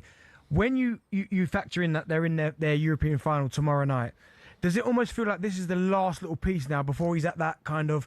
Because I think he's a legend already, but do you know what I'm trying to get at? If he wins this European trophy for Aston Villa, what bracket does he go into? Does he become one of the greatest managers in Aston Villa's history? Does he become the best? Where'd you put him? Oh, 100%, Bentley, I'm with you, because what I didn't want to happen was this group of players, this manager, this era... trophyless, because you always look back, don't you, at eras in any great teams and you say, what did they win? Oh yeah, they got Champions League football, they've done well, what did they win? My era under Martin O'Neill, yeah, you got in the UEFA Cup back then, what did you win? Nothing. You know, so many different eras that haven't won, no trophy since 1996 when Andy Townsend lifted the Carling Cup then. So this is the last bit, but PSR rules don't help, Benty, but this isn't just what Villa want. The owners, multi-billionaires, the manager, the players, quarter-final of the Champions League they got to, probably tested PSG the most out of any team in a knockout competition in the last few years. So this will be one you get over the line, hopefully. Champions League football next season. Keep hold of your big players. Try and invest right in the summer. And why not go for the Champions League next season? We got to the quarter-final. So I think this is a club now that wants to build on this, and a manager who will demand... if he's staying at Aston Villa, they're in the big competitions and they're fighting for cups as well. Well, that's the big question then, Gabs, because if he does win the European trophy, and I think he will do, because I think he's a master at it, and I think Villa are a better side, are you worried potentially that this might be it for Unai Emery? Because what more possibly can he achieve? Yes, he's done wonderful things, but you've spoke about it, the PSR, Villa obviously doing all their business with one hand tied behind their back. Like, pretty much what more could he do at Aston Villa than he's doing already? The only fear I've got is that, you know, the restrictions on Aston Villa, Bentley, I've said this so much over the last few days. Aston Villa spent the least last summer, 30 million. Sunderland spent 140. You know, to spend the least in the Premier League and achieve what he has this season has been fantastic. But if these rules don't change, will he get frustrated in later years at Aston Villa? But he's got the whole club in his hands. Why would you leave? Why not go in again next season, fight to go and win the Champions League? Can you finish higher in the Premier League next season? Then, if you don't qualify for Champions League again, can you go and win another Europa League if that's the season afterwards? I just think this is one of them jobs that you don't really leave unless it's a Real Madrid. We know Mourinho's going to Real Madrid now. That's good news. Maresca sorted with Manchester City. Alonso sorted with Chelsea. So all these managers going for these other big jobs is good news for Villa fans. And I'm sure the manager loves Aston Villa and loves the fan base, loves that he can have the club in his hands. The owners don't get involved. It'll be a weird one to leave, to be honest. Gab, listen, we heard from John McGinn. We heard Adrian Durham asking John McGinn some questions. 24 hours, just over, before one of the biggest games of his life. I'm sure it's up there. How important is he to Villa, and is he key for your success, do you think? Honestly, if you watched the Nottingham Forest second leg, guys, he was everywhere. He was throwing in tackles. He was bullying Elliot Anderson. He was bullying Nico Williams. And to get those 2 goals as well, it was a proper captain performance. I messaged him after the game, and he said, thank you. I says, that's probably one of the best performances I've seen from an Aston Villa player in the last decade. That's how good it was. And again, same again against Liverpool, top performance. And he knows how much it means. I spoke to him many times where he says, Gabby, the players love this manager with him because they're seeing results. You know, he's intense, a lot of meetings, a lot of prep. When you see results, you're with a manager. And I just think John McGinn will look at, wow, I can go down in history. You know what it's like, Bentley? You look back, don't you? What did you win as a player? Yeah. These Aston Villa players, a lot of them in their 30s, heading towards their 30s. This could be their last chance at winning a European trophy. So tomorrow I see a performance from a group of players switched on in the zone, and I'm sure they'll get the result. Gabby, very professional interview. Thank you for that. You look good, by the way. Who packed your suitcase? Yeah, it was my missus' sister this time. She had to get involved as well, yeah. Well, how's that work? Why was that? I just wanted her to do some jobs as well, mate. Is that okay, Andy? Yeah, it's fine. You look good. You look good. They chose your clothes as well you together? Are a funny guy. Yeah? Honestly, guys, though, Istanbul today, the sun, the Villa fans everywhere. What a day it's been. Up the Villa, Benty. Just be careful going on. You said you went on the back of that fella's motorbike. Why? Just be careful, Gabe. Do you have a crash helmet on? No, mate, no helmet, mate. I mean, the bike was going a lot slower than it normally does, apparently, Andy. But no, I enjoyed my day, guys. It was fun. Okay, just be careful. Good seeing you, Gab. Enjoy the game, my friend. Nice one. Thank you, guys. And go, Speak to you later, guys. Gab Abon doing a very professional job. Do you know what's, I know, yeah. Very good. Even the way he's holding the mic, I was like, God. Yeah, me too. Do you know what's mad, right? We don't even spoke about it. I'm sure we will do maybe tomorrow. A bit up to the. This could be his 5th European trophy. I know, yeah. Well, Europa League trophy, yeah. Like 5. That's why they're not just favourites because it's Villa. It's because of him. Yeah, he knows what to do. He if knows he how wins to win 5, I know it's not the big one, but still to win 5 of anything. Yeah, he's incredible. That game live on talkSPORT, of course, tomorrow. When we come back, we'll talk about football that's live on talkSPORT tonight, and of course the watch along will be live on YouTube. We're talking about Chelsea against Spurs. You can get your calls in now, 03717 22 33 That's where we go right after this live on Drive on talkSPORT.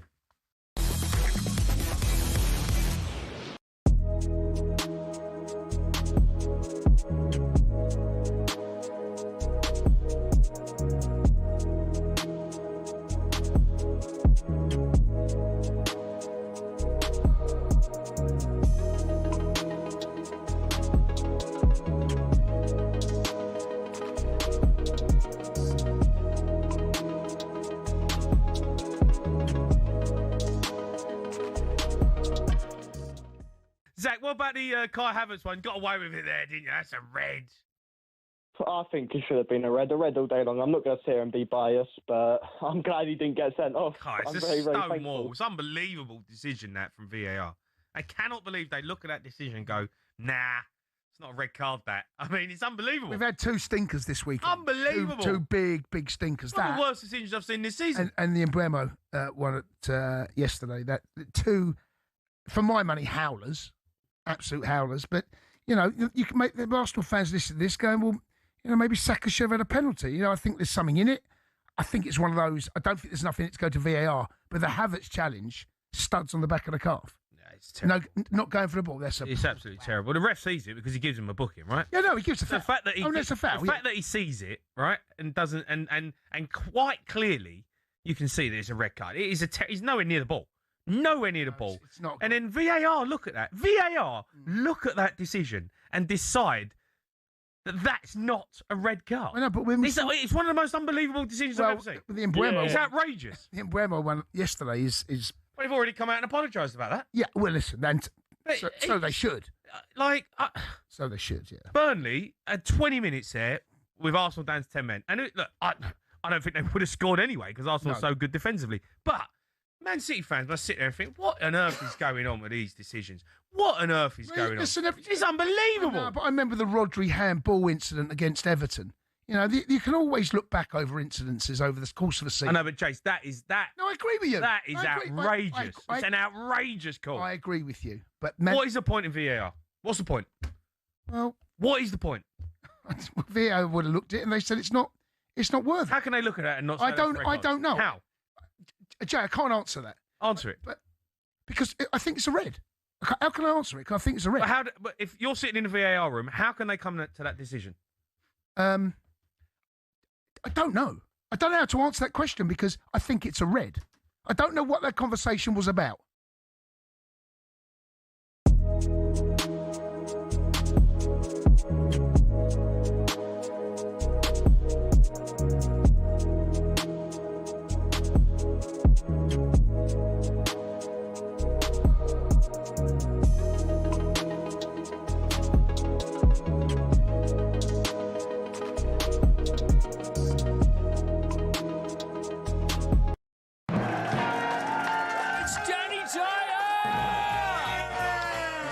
Not wig. It's a nutty canister, either way. I mean, look at the nut on it. Bob Odenkirk!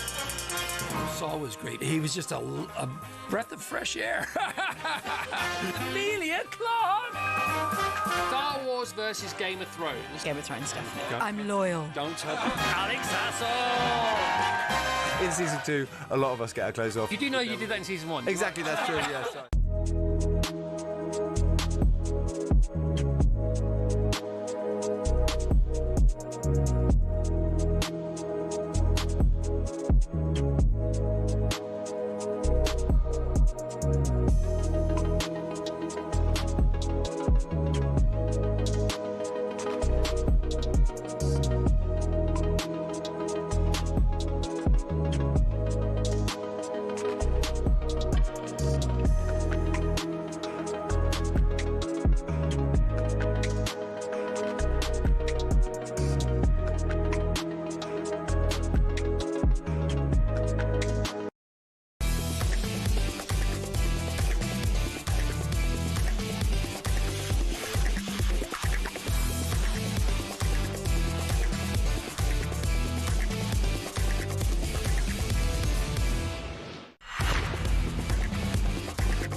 Well, Matt, drive on talkSPORT, me, Goldstein, him, Darren Bent, in partnership with Giacomo. Style and brands for every man. Still to come, we'll be looking ahead to Alexander Usyk fighting a kickboxer this weekend. Anyone bothered about that fight?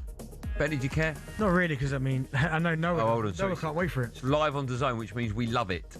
Yeah, I can't wait for it now. It's one of my favourite fights. I put it in my calendar as a reminder. One of mine.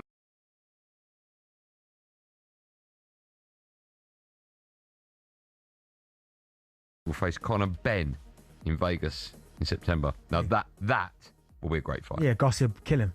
Yeah, I think he will. Yeah. Can I say that? Well, No, beat him. Did you? What's happening? Being violent. Oh, I get it now because of the whole. Yeah, got it. Yeah. You, not me.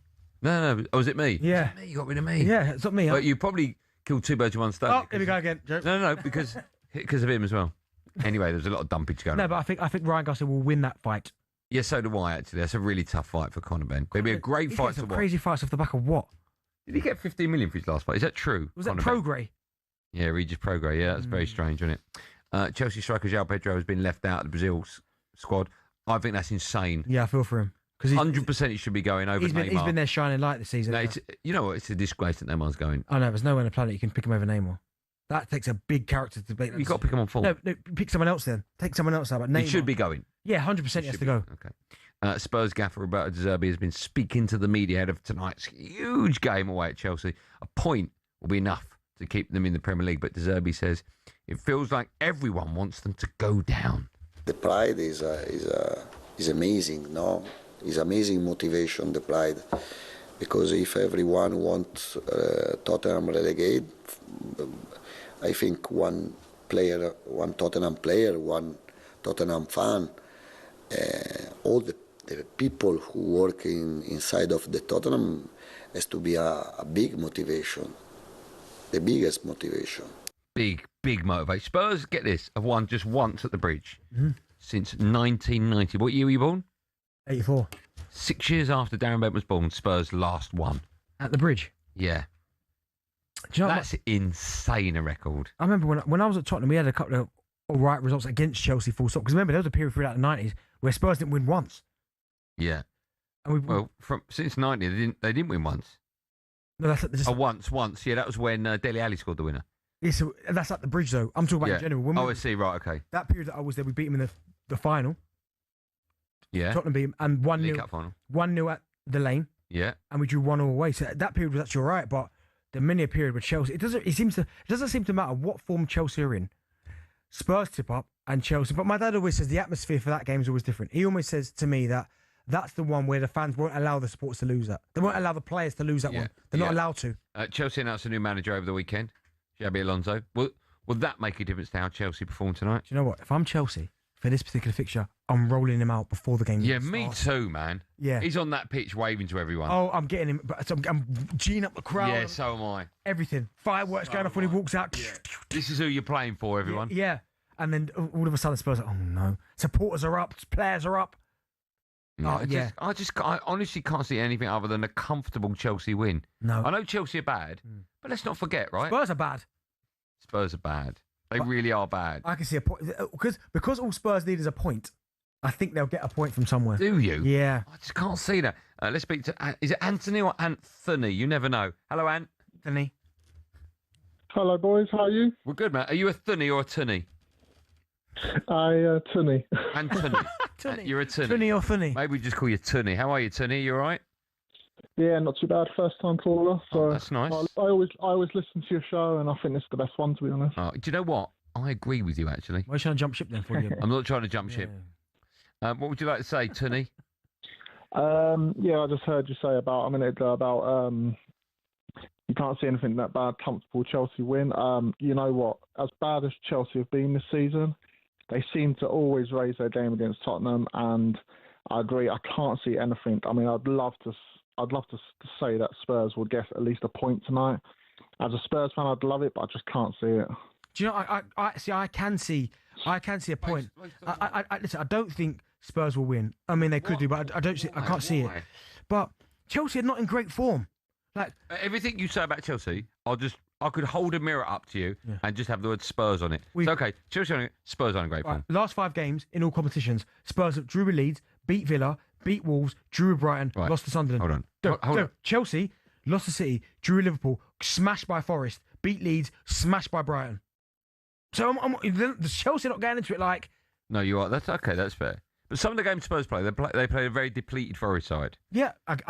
They just about beat Wolves 1-0. Name the other ones. No, a depleted Villa side. What did I say? Depleted. Forest. Yeah. Yeah, because Chelsea played what was a depleted Forest and side. got smashed. And got smashed, yeah. Go through the Spurs ones, right? So they just about beat Wolves 1-0. They played a depleted Villa. They drew 1-1 with Leeds. Right, okay. Right. Beat Villa 2. Hold on, Leeds was they gave away a penalty, right? For the high kick. Yeah. Right. Okay. Leeds 1-1. They beat Villa 2-1. Right. Depleted Villa side. Yeah. Beat Wolves 1-0. Just. Yeah, okay, but they still beat him. Yeah. 2-2 with Brighton. Good performance. Yes. Goal right at the end cost them. Yes, good performance, yeah. Got beat by Sunderland. Fair enough. Chelsea beating a cup final by Man City. Great Man City side. Right. Drew with Liverpool. Liverpool poor, but yeah, okay. Got beat by a depleted Forest team. Yeah, no, I've got no excuse for that. They beat Leeds 1-0. Absolutely destroyed by Brighton 3-0. Yeah, I don't know what happened there. So I would not be shocked if Spurs won. I'd be like, oh, wow, okay. If Chelsea won, I'd be like, oh, all right. No. If Spurs won, you wouldn't go. I would. I wouldn't be like absolute garbage. I wouldn't be like, oh my wow. I think you would actually. I wouldn't, mate. Anyone be wowed in there if Spurs win tonight? No, what? Well, really? These are Chelsea's last 10 results, right? Just give me 5. I'm going to give you 10. Right. Well, give me 5 more because you've already given me 5. Right, so where does... Right. Got beat by your mob, 1-0. Yeah, but we're playing well. Right. Beat by City, 3-0. City? Beat Port Vale, 7-0. Got smashed by Everton, 3-0. Beat by PSG. Beat by Newcastle. All of them. But they see... Okay. I just can't see it in a million years. I really can't. 3-0, I'm going Chelsea. You go for some mad results. That's not mad. You said that Burnley would get something last night. Oh, yeah. When are we doing our picking, clutching... Hey, he's miles... And you tried to sabotage me. Thanks for telling me that. Sabotaging me. What? No. He's talking about... I hurt you and Gabby. Try to sabotage me. What did I do? Try to get some mad results. Gabby plays your Joker, by the way. It's done now. No, it's not my Joker. Yeah. Joker's gone now. He is the Joker. No, I'm the... No, Joker's gone now, mate. What's the score, by the way? Do you know how close we are? You were 6 behind me. When are we picking that? Is that tomorrow's show? Oh, my God, today's show. 6:30, an hour's time. How much? I'm putting 3-0 down. What's the gap? 10, I think. I'm 10 points behind. With 1 game to go. Jeez. That's bad, isn't it? 2 games. And I've got a Joker to play as well. No, Gabby played that last week. What do you think the score will be? Honestly, hand on heart. Do you know what? I think 2-2. Do you? Yeah. I don't know where you got that from. I've just given you the reason as to why. You're off it. Still to come, be asking if it's time for Pep Guardiola to take charge of a smaller side. First, though, no Googling time. Man, the show's flying by. Head of Chelsea against Spurs tonight. We want to know which 2 players scored for Spurs in their only win away at Chelsea in 1990. I've told you one already. If you're listening, I've told you one. Who scored the first? Well, it might have been the second. Anyway, they won 3-1 and one got 2. I don't know who got 2. Who scored both goals? All right. In fact, I've told you one. It was Dele Alli. Who scored the other? You just said in the 90s. Yeah, since the 90s. Oh, since the 90s. Why don't you listen? Dele Alli. Coming here with your hat turned backwards. If you want to be a part of the show, Tottenham fans, you can phone up and have your say over 3717 22 33 44. Drive time. talkSPORT. It's where it's at.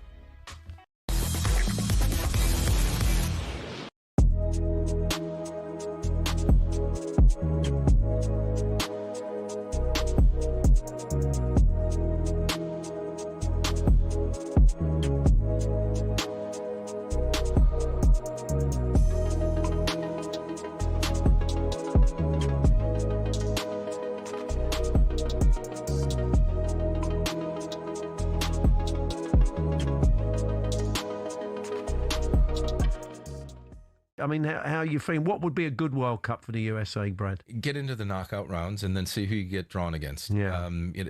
I could see if we can finish top of the group, which will be really hard. People are saying we're in an easy group. Paraguay is going to be a hard game. I think man for man, player for player, we're better than Australia, but that doesn't mean that you're going to win the game. Turkey, man for man, player for player, is better than the U.S. when you go into it, so that's going to be a difficult game. So I think it depends where we finish in the group, and when we get to the next round, which I think we should, if you finish second or you're one of the third place teams, you're going to have a harder draw going through.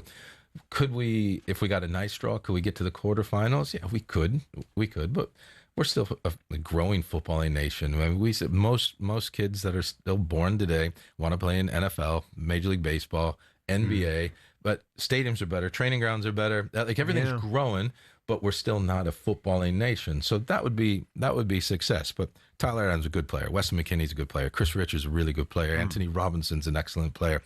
One of our players we need to play well is Christian Pulisic, and he's had a real difficult time recently. So we got to hope that he comes in and does something going forward. Tim Weah is a good player. Balogun's had a great season, so we can cause It's so funny. World Cups are so different now. You'll see that virtually every single team in the World Cup has got players that play in Europe. Yeah, and that you'll know. Yeah, there's gone are the days when you get the World Cup and you think, "Wow, I've never seen him before." It was kind of more exciting when we were growing up. Yeah, the difference with the U.S. team to, let's say, a Spain or an England or Germany's is that if Chris Richards is injured, if he does get it, that's a huge miss for us. Yeah. If Anthony Robinson can't play, they don't have the depth. No, that's the thing. With what comes in, so you mentioned Johnny. Okay, so he's out, and we have Tyler Adams, Weston McKennie. But then if Tyler Adams or Weston McKennie get injured, then it's a huge drop off. Yeah, sure. So now we're already asking Tyler, who has injury problems. Weston can do it, but to play every game now and every minute for us to be successful, and that's a big ask. Yeah.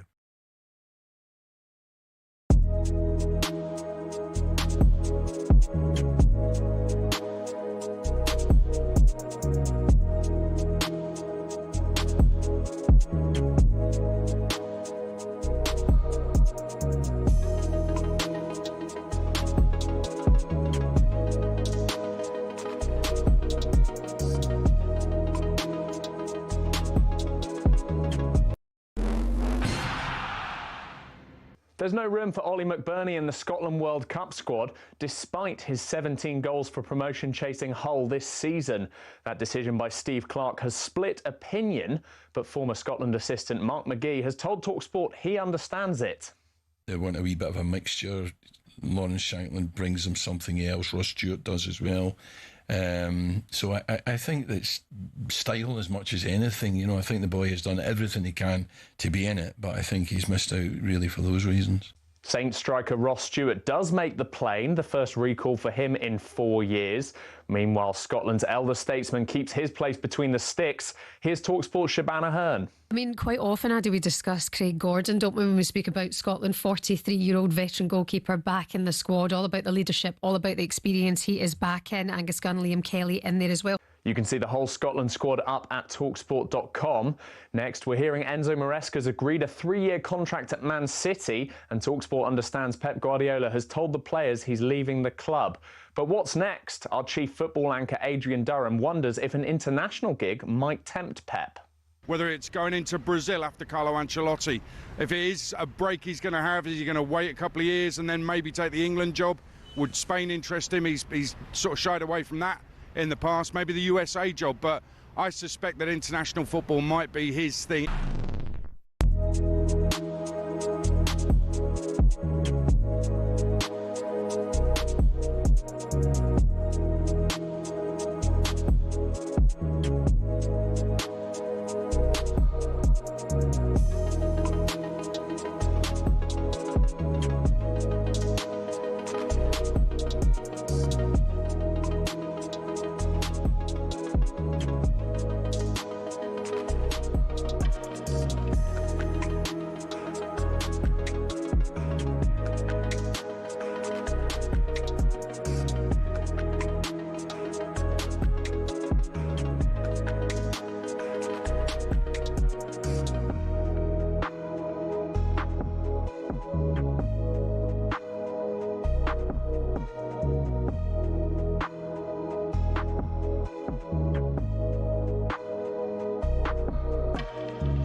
Benny just said to me, absolute banger coming on next, which it is, but I didn't expect it to be this. I was in the toilet, the cubicle, and this was playing. Fast Love, George Michael. I said, nah, I need to hear that. Great tune, here we go. Looking for some edge. I don't know why, when I see George Michael, I just see Condi. Yeah. Can't help it.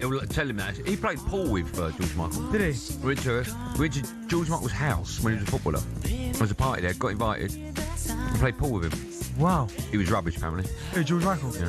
He had his autograph next to his bed, didn't he, for like... I don't think a lot of people know it well. I got for Cundy's 40th, I got him signed photo from George Michael to Jason, happy 40th, George Michael. Framed by his bed, and years later I admitted that I signed that. He went nuts when I told him that, yeah. That's so funny, isn't it? He loves George Michael, doesn't he? Yeah, loved. No, you can still love him. Yeah, I suppose. I still love Michael Jackson. Oh, yeah, okay, yeah, fine. Which two players scored for Tottenham in their only win away at Chelsea in 1990? I told you it was Dele Alli. Who scored the other one? Christian Eriksen. Yeah. Now, Eriksen, if I can remember rightly, was an absolute banger at Tottenham. Well, one of them scored 2 that day because they won 3-1.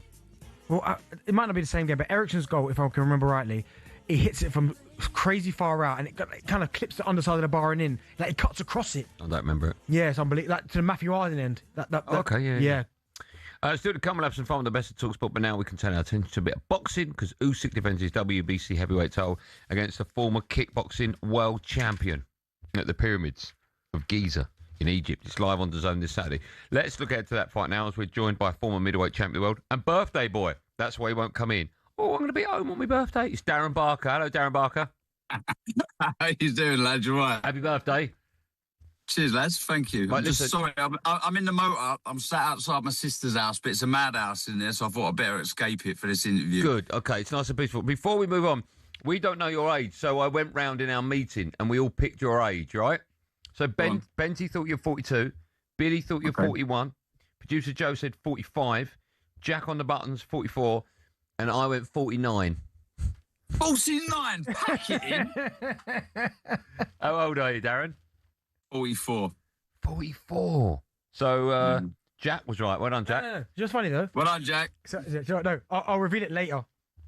I know. It's like him in there. Well, Jack ruined How did he it get that wrong? Yeah. All right, Benty, I'm having that though. 42. Thank you, mate. No worries, boss. Anytime, man. Anytime. What'd you get? What does a 44-year-old get for his birthday? A grown man. What'd you get? Like socks and soap and things like that. Oh, okay. You're looking well for it, you know? Cheers, mate. Have you had plugs put in, or is that your real hair? That's real hair. It's grey, though. Yeah, it looks good. Has he got contacts in? Why is his eyes so blue? Why, have you got contacts in? No contacts, no. Looking good you are, man. Yeah, what's looking going on really here? good. Really good. It's all the training. Yeah, you look better now than when you fought. Right. Let's talk about this fight of the weekend. Firstly, what do you make of the fact that we've got the heavyweight champion of the world facing a former kickboxer, a legend in the sport, of course, but of course he's not a fellow heavyweight. What do you make of that? It's intriguing for once. You know, I haven't seen a great deal of Verhoeven, if I'm honest. But the little clips I have seen, he's awkward. But, you know, there's fighting a boxer, then there's fighting a magician in Usyk, someone who he just solves any puzzle that's put in front of him. He's an absolute master. He's one of the best to ever get in the ring. You look at what he's done in the amateurs, what he's done in the pros. He's a machine, absolute machine. And Verhoeven couldn't have asked for a tougher opponent, in my opinion. That's the thing, Darren, because you're right. He's beat the best of the best when it comes to the heavyweight division and cruiserweight division, so no boxer on the planet can get near him. Why do you think he's opted to go down this route then? Do you think it's simply because of the money and he's earned it? What reason do you think he's done it for? Well, I think, first off, I think the big question mark here is how the world title is on the line. I think that's confused a lot of people.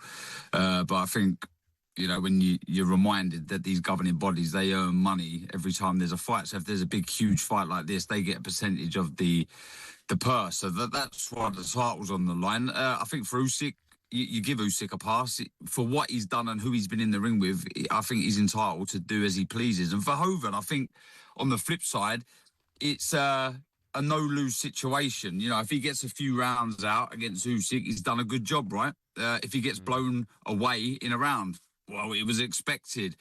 If he was to win, which I cannot see, but if he was to win, because at the end of the day, it's a two-horse race. These things can happen. Crazier things have happened.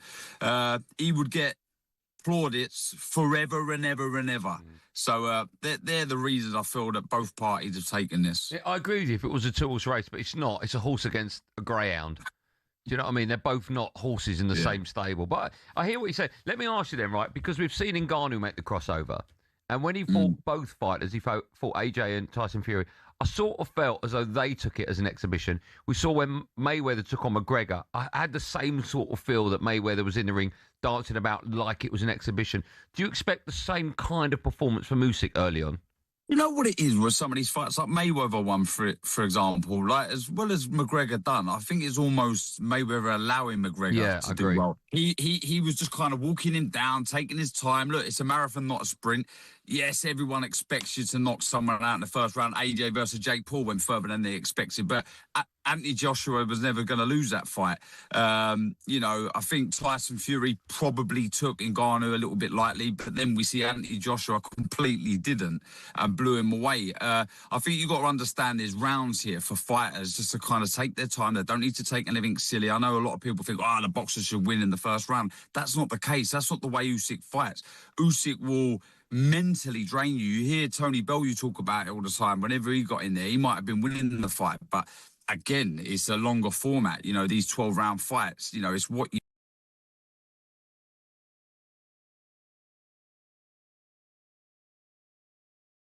feints, and you don't know where the shots are coming through, and then in the end, you're just exhausted, and that's the end. And I think that's what's probably going to happen this time. Daz, I've got to ask you about a fight that we saw, I think it was last weekend, one of the best fights I've seen in years in terms of the heavyweight division, and that was Fabio Wardley against Dubois. I mean, the way it ended was kind of controversial in terms of did it go on too long, but we're hearing that, of course, Wardley's triggered the rematch clause. Now, I'm not quite sure whether that's the right thing or the wrong thing to do. What do you think about that?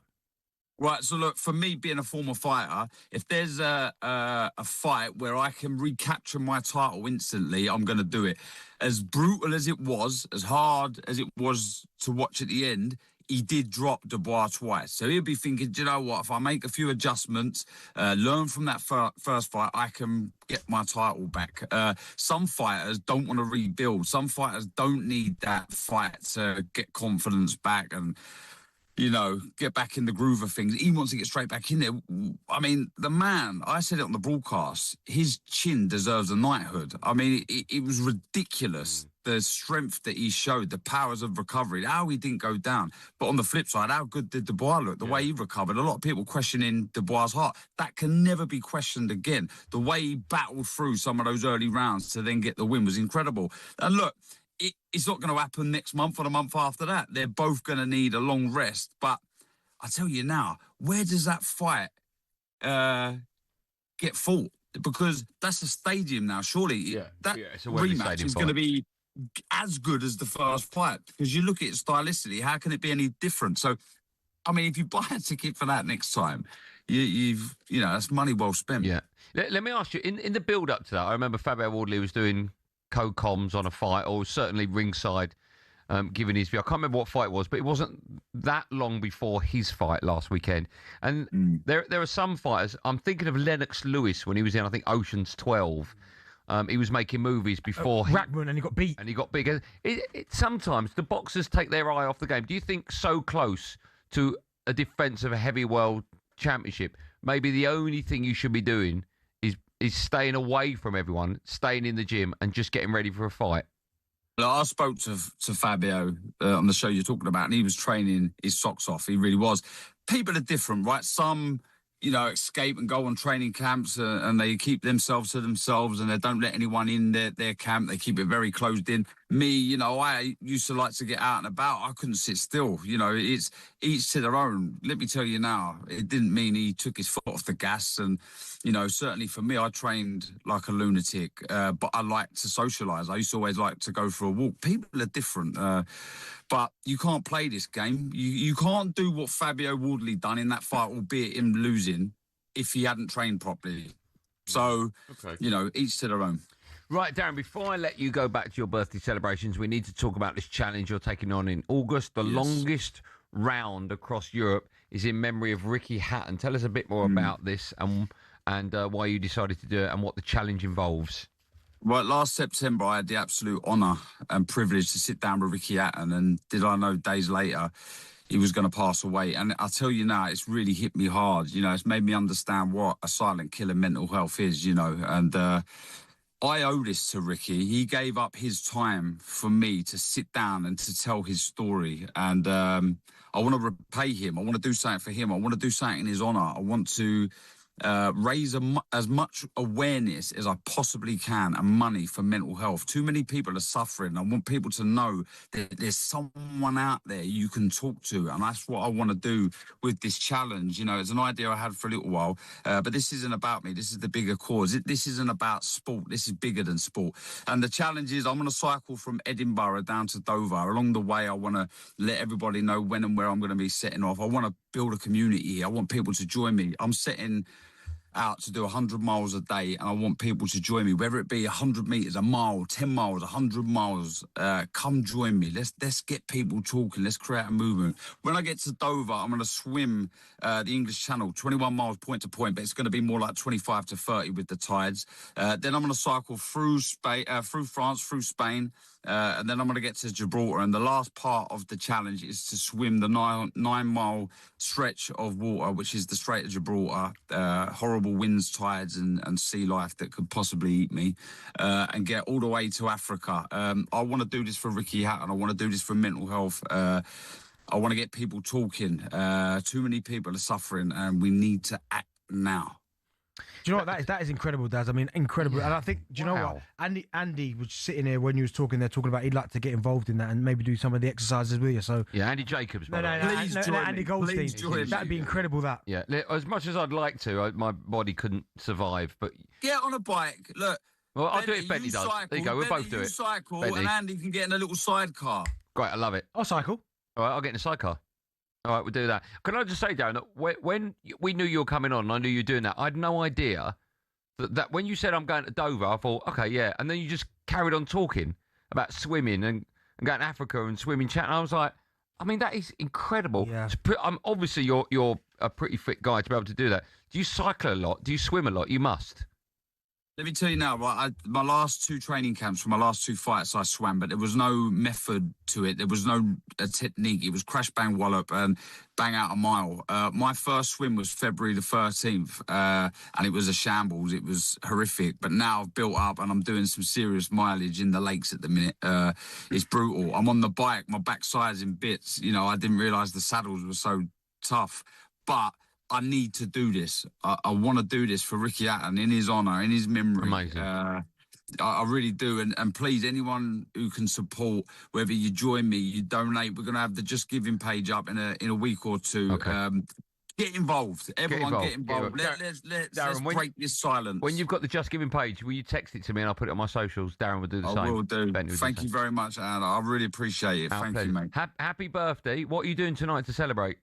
I'm around my sister's house. I think she's got a couple of pizzas in the oven, a bit of pasta. So I'm with all the loved ones. We'll have a good night. Nice. And then I'm back swimming tomorrow. 10K in the lake tomorrow. Okay, no booze for you tonight. No champagne. Not watching Chelsea. Oh yeah, of course, your team. Oh, of course I will. But they're all Arsenal fans here, Benty. You love them, so. He would, I wouldn't. Yeah. Darren, listen, make sure you text us that Just Giving page when it's up, and we wish you all the best, and we'll speak to you throughout. I'm sure we will. But thanks so much for coming on. Happy birthday, my friend. Cheers, Daz. Thank you. I appreciate your time, lads. Our pleasure. Always for you. Always for you. There you go, the wonderful Darren Barker. How great's that? That's incredible. Proper legend.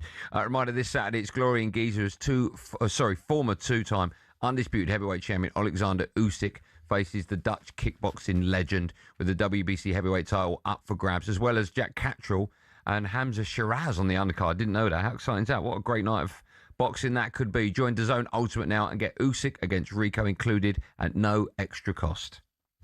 Boxing update on talkSPORT with DAZN, the global home of boxing. Sign up now at dazn.com/boxing.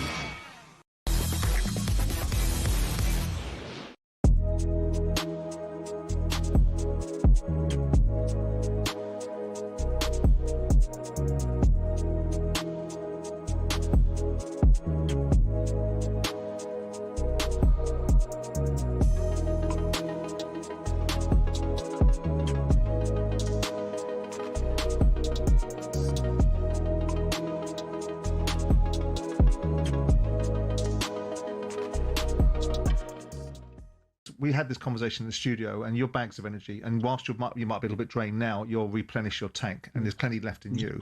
Do you think you merit the opportunity? Do you think Celtic should be offering you this job? I know it's a difficult question for you to answer, but come on, right. You've gone in there, you've fixed their problems, and you've steadied the ship, and you've won the league for them in a season where it's been a disaster for them. Do I think that Celtic should offer me? Do you think you merit it? Do I feel I've merited? Of course I have. Did you? I know, but I'm trying to move you. I'm trying to move you from the diplomatic fence-sitting position that you want to take. Did you chase Hearts down, Martin, or did they lose their nerve and blink? No, I don't think they lost their nerve and blinked at all. Absolutely not. What they've done over there has been fantastic. What the manager has done has been terrific, absolutely terrific. And last night he was voted Manager of the Year, quite rightly so. It was a really great effort. What we have here, I think, sometimes, Simon, in your disparagement of the league, is that we actually have some really, really fine managers, young managers who are very, very good.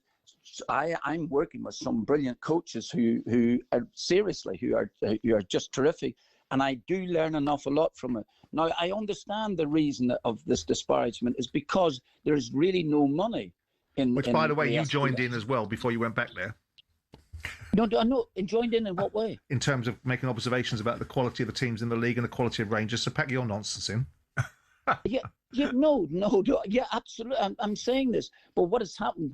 Sometimes when you're working at the coalface, as you often do, make real great judgments from about 14 a million miles away. And I had you next to me to be able to support those judgments before you went back to Celtic. So pack it in. So don't you dare be a hypocrite. And then I stepped into the court and realized that both of us were talking bunkum. Oh, of course.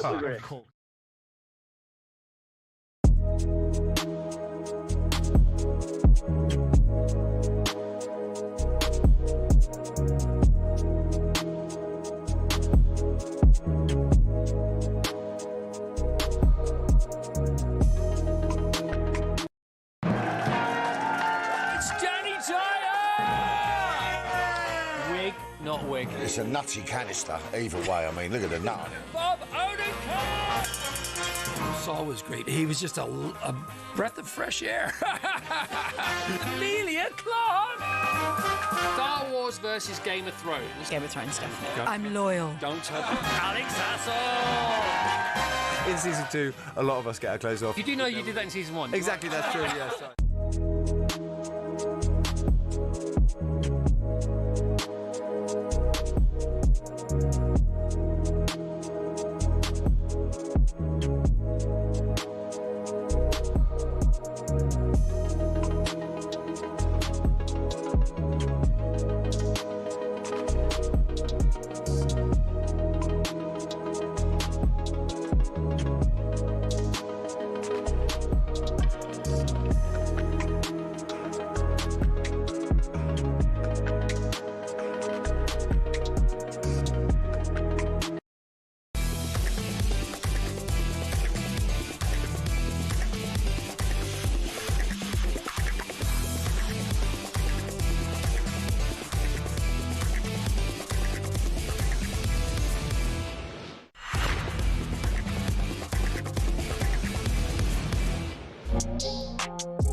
Drive talkSPORT, me, Andy Goldstein Darren Bent, in partnership with Giacomo. Get fresh looks and great brands from Giacomo. Time now for this. Yeah, Jack writes this, so we should give it as much time as possible. We should take the time to do it. Time of the best of talkSPORT and friends. Let's start with last night's Sports Bar. They were joined by former Premier League referee Dermot Gallagher, who was helping himself to a secret snack. No, what are you doing? Me? Yeah. I'm fine. It sounds like you're like playing, like got some sweets out or something, or you're just eating a load of Haribo. I was getting some. Did you know I was getting some? Because the whole nation can hear you. What are you up to? I was just getting some sweets out of a bag to eat. You're on national radio. Andy, what are you doing? Sorry, is it ever acceptable for a presenter to eat on air? No, it's not. That was the joke I was doing. Yeah, rubbish. Do you know what the mad thing is? Have you ever had a conversation with Dermot? Yeah, his Irish accent. Why has he put on this fake one? I've never heard him talk to me with the Irish accent. I have. I will see him at Stockley Park Premier League. When he talks to you in the Irish accent, you're like, Dermot, why don't you talk like this all the time? It's so bizarre, isn't it, that he switches? Yeah. I don't really get that. What's the best snack to eat late at night? Oh, late at night snack. Would you like eating late at night? What are you laughing at? What's the matter with you? I would like to eat. I mean, I like to eat. Would you like to eat late at night? Some kind of biscuit. Okay. Which of your old teammates had the worst diet? Well, I mean, I always go back to Fabian Delph. He was ripped and fit as they come. Like, if you're in his car, just fast food bags everywhere. For all the best bits of last night's Sports Bar, make sure you check out Encouraging Signs wherever you get your podcasts. Oh, okay, decent. Is that what it's called? Encouraging Signs. Okay. Now, last night we broke the news that Pep Guardiola would be leaving Manchester City at the end of the season. We should have a listen to Carl, who called the news at Christmas.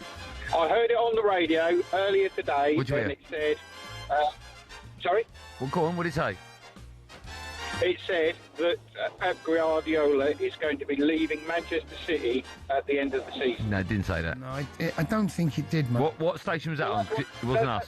So where did you hear about Pep Guardiola? What magic of him? You were breaking news of Pep. Can I ask what radio station you were listening to? It was Greatest Hits Radio.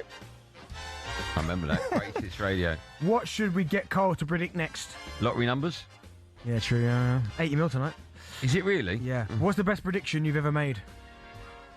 Best prediction I ever made? I'd have my own hair product. Okay. Got that. Goldstein's Golden Paste available at damebarber.com or next.co.uk. Dump that. Leave it on, Joe. If you were to host a music show, what would it be called? Goldstein's Bangers. Yeah, no hits radio. What? No hits radio, SBU. For more Andy and Jason, make sure you download the new boot episodes room. every Monday and Full of Thursday. boots and But lockers. you know what? Encouraging science. Make sure you download that. Yeah, all 21 minutes to go. For us tonight, Cundy and O'Hara, they bring you a watch-along. hell. This could be very funny. Chelsea take on Spurs. Here's a sample of what you can expect, everyone. You're an absolute clown!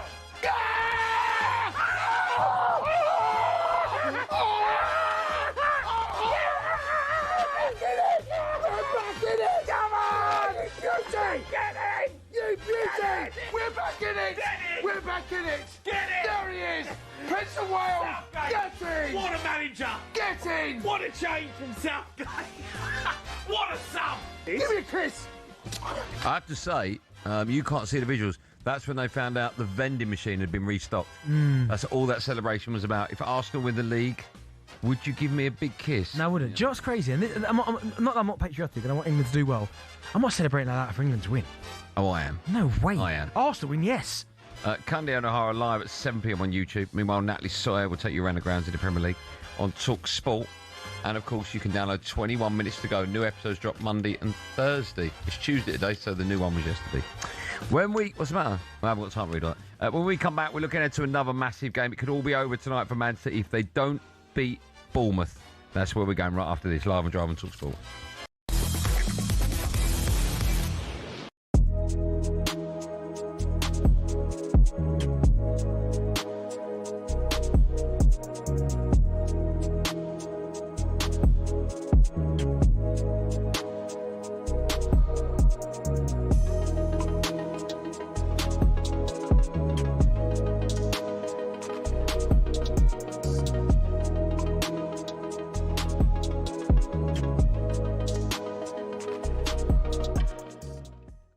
Hours later, Mo Salah took to social media, and we know that Salah is out there very shortly. And he says, I've witnessed this club go from doubters to believers and from believers to champions. It took hard work, and I always did everything I could to help the club get there. Us crumbling to yet another defeat this season was very painful and not what our fans deserve. I want to see Liverpool go back to being the heavy metal attacking team that opponents fear and back to being a team that wins trophies. That's the football I know how to play, and that's the identity that needs to be recovered and kept for good. It can't be negotiable, and everyone that joins this club should adapt to it. Why is he doing that, do you think, Simon? I've heard this discussed in various other outlets, but let's do it ourselves. What's his motivation, do you think? He doesn't get on very well with Arnie Slot, I suspect. Doesn't agree with him. They've obviously had a fault. Nothing's changed. What do we think changed? There was no massive climb down from Salah for his outburst back in October, November, December of last year, was there? So there was only a papering over the cracks and managing of the situation. The players leaving, he's out the door. He doesn't seemingly or apparently or evidently get on with the manager. So he's having his two-penneth. He's throwing his little two-penneth in. What I think was more concerning was the errant little bunch of despots that have thrown their two-penneth in behind him by liking his tweet, which are current players in the squad. He's a thing of the past. He's been a wonderful player for Liverpool. He's achieved wonderful things with Liverpool, and Liverpool have been wonderful for him. He's now gone. Now, who are these little despots like Curtis Jones, liked the post with a hand clapping emoji? Dominic Szoboszlai also liked it on Instagram. We can all make, do we really run our world by social media posts? I mean, some people would say that a president was elected as a result of social media, so you have to give it some credence. But the fact that these guys have liked it, whilst I don't sit there looking around to see who likes things, there is an element of, was that really necessary? He's entitled to have his view. He's out the door. There's no casualties for him, besides perhaps leaving a mark on Arnie Slot because he doesn't particularly like him and doesn't enjoy playing for him and doesn't respect him. Because clearly he doesn't respect him because he said the things. On November the 1st, 2017, the Houston Astros won their first ever Major League Baseball World Series. Just 4 years earlier, they'd lost 111 games in a season. Now they were champions. But the Astros' victory was very quickly tainted in one of the biggest cheating scandals in the sport's history. In baseball, the catcher gives hand signals or signs to tell the pitcher what pitch to throw. The batters team always try to observe those signs and decode them. They're fine to use their eyes, but using technology, that's banned. So the Astros beat the LA Dodgers in the World Series. They all look so happy, don't they? But later, one of the Astros players went to the press admitting they'd used a camera on the field to steal signs. It caused shockwaves. An MLB investigation then confirmed it. The Astros had been filming their opponents' catchers and sending a live feed to a monitor near the dugout where players decoded the signs. To tell the batters on the field, this was the plan. Yep, they banged on a trash can. Pretty rudimentary. No bang meant a fastball was coming. One or more bangs meant an off-speed pitch. Their batters had grabbed a huge advantage. The sport responded with fury. The Astros were fined $5 million, the maximum allowed. They lost first and second round draft picks for 2 seasons. Manager AJ Hinch and general manager Jeff Luhnow were suspended for a year and then fired by the team anyway. None of the Astros players were punished, but they got the message. We heard Mike Trout talk yesterday, and to hear that you've lost respect from the best player in the game, like that hurts. You know, that hurts. Rival fans were livid. 10 out of 10 for the kid in the yellow. They wanted the Astros World Series title to be stripped. And with other cheating sagas happening around that time too, MLB was under the cosh. I think that trust is something that has to be earned or earned back. It will be remembered as one of the biggest scandals in baseball history. And while the Astros kept their title, in the minds of so many, it will always be a tarnished one.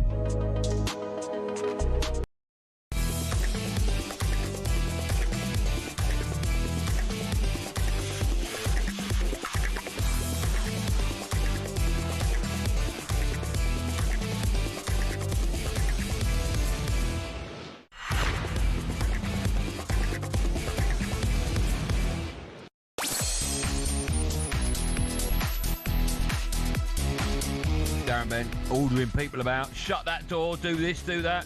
You've changed, man. I've come back, you're a different you. Is that what you're doing, Rory? I run this place. You're a disgrace. Shut the door. Oi, shut the door, you said. Welcome back to Last Hour Drive and Talk Sport with me, Andy Goldstein, the Oscar actor, Darren Bent, alongside. I'm not going to lie, I am partial to a brioche. Yeah, I love a brioche bun. Yeah? It's beautiful, yeah. Would you have any chocolate? Nah, brioche bun, you'd have like... You can't have chocolate in it. In a burger bun. Brioche. In a brioche, you can have chocolate in it. Oh, yeah, because you can get brioche with actual chocolate in it. That's exactly what I just said. Yeah, but no, I like brioche buns. We'll have a barbecue, which is coming up soon. Yeah. That reminds me, actually, I need to get a new one. Do you know what I made the other day? I made... An omelette, well done.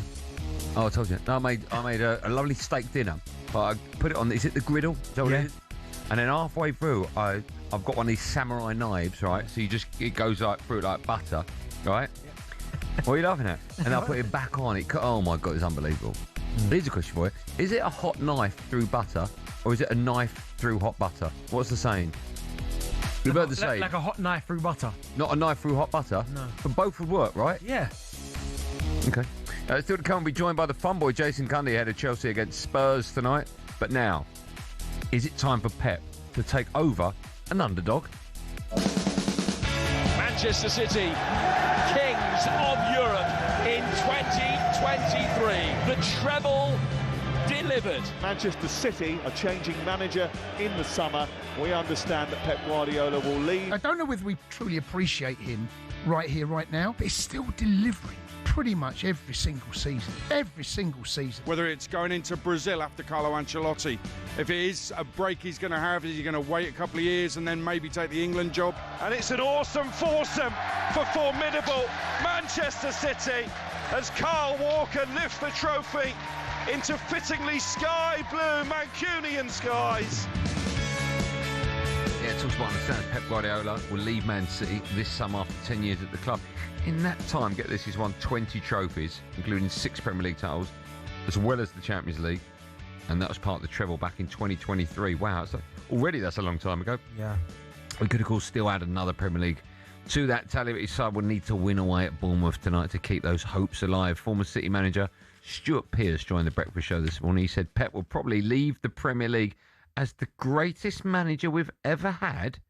I think it's fair to say there's a good argument that he probably is, to be honest with you. I mean, Alex has been brilliant over time, and Arsene Wenger changed the culture a little bit in football when he come, and there's other names you can throw in the hat, Cloughie as well, who Dino knows well, but you've got to say he would stack up in an argument with the best. There's no doubt about that.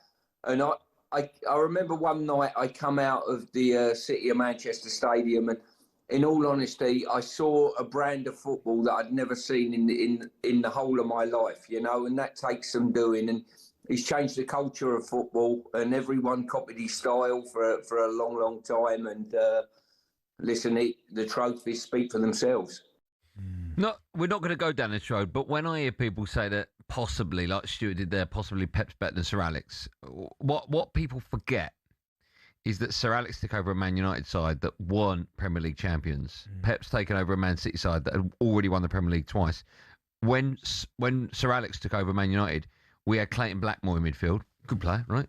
He's got Kevin De Bruyne and David Silva in midfield. He's got Aguero up top. Yeah, but I don't think that's a stick you can beat him with. No, I'm not beating him with it. But what I'm saying is Sir Alex turned Man United into a global superstar of a club, right? They were just...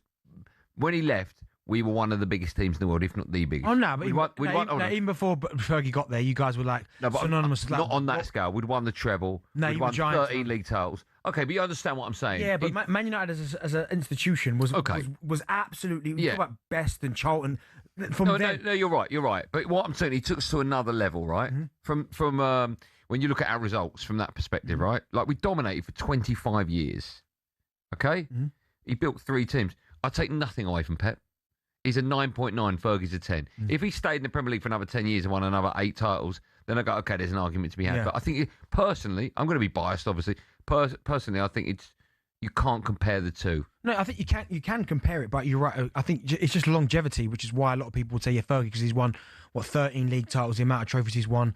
But Pep's only been here for, 10 years? I think if you gave Pep another 10 years... Possibly. He'd go past... I think he'd go past Fergie. Can't argue with that. I think he'd have more European trophies. He'd have more league titles as well. But again, what Pep's done for Manchester City, he's been... absolutely incredible. He's changed the brand of football, the way that the football's played in this country. For good or bad, it's up to you. Even if it's about in terms of the fullbacks and the goalkeeper playing with his feet. There's so many ideas he's come with, and you know that what he's done in terms of a large scale is because, and Wenger did it when Wenger got the job in this country. Wenger changed the culture, and Piercy was talking about it, the diets, the way players were training. He completely changed the way football was played in this country, and then Pep, in terms of from a tactical standpoint, he's changed it again as well. So these guys are almost pioneers, almost geniuses. But I think the Premier League will be a lesser of a brand without Pep. Yeah, I totally agree with you. Yeah, the fact we've got Pep now, you want the best managers and you want the best players. Yeah. It's very rare we get the best players when they're at the peak of their powers, right? But Pep certainly was at the peak of his powers. And the fact that he's going, Klopp's gone as well. It isn't Jose. Like, obviously, he wasn't the Jose that we knew from before. It just feels like a lot of it's about the new wave now. But Pep leaving now is a little bit of because I was gutted.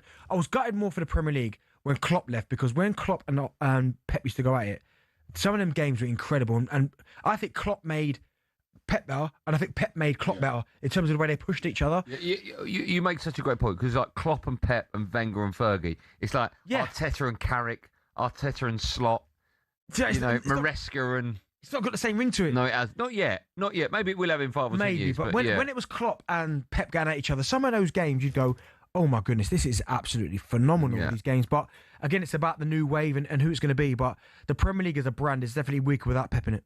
Yeah. That's a fact. Yeah, you can't argue with that. If Pep were to take over a so-called smaller side, let's say West Ham or Spurs, right?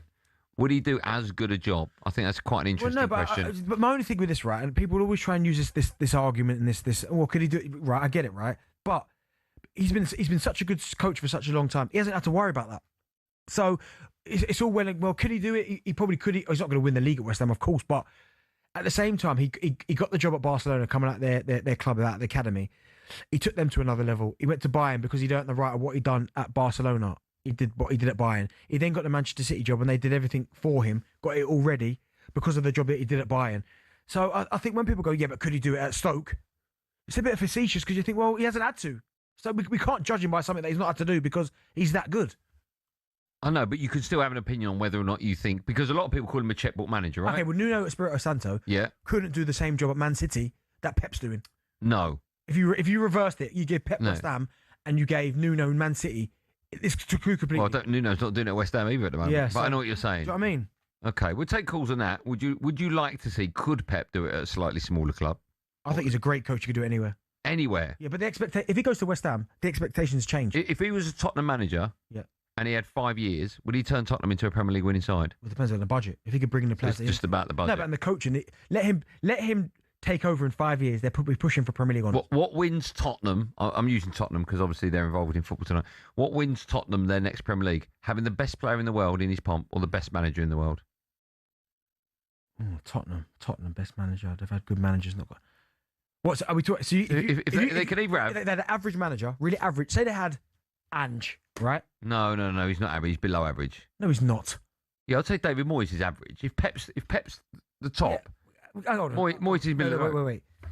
What was it? I think Ange. He's not average. He's not below average. Talking about, of course he is. He's not, man. He won a European trophy. He lasted 4 minutes at Nottingham Forest. Mate, he's not a good manager. Okay, but he's not an average. He's better. He's above average. He's not. Let's put David Moyes in there. I think that's fair. David Moyes second tier.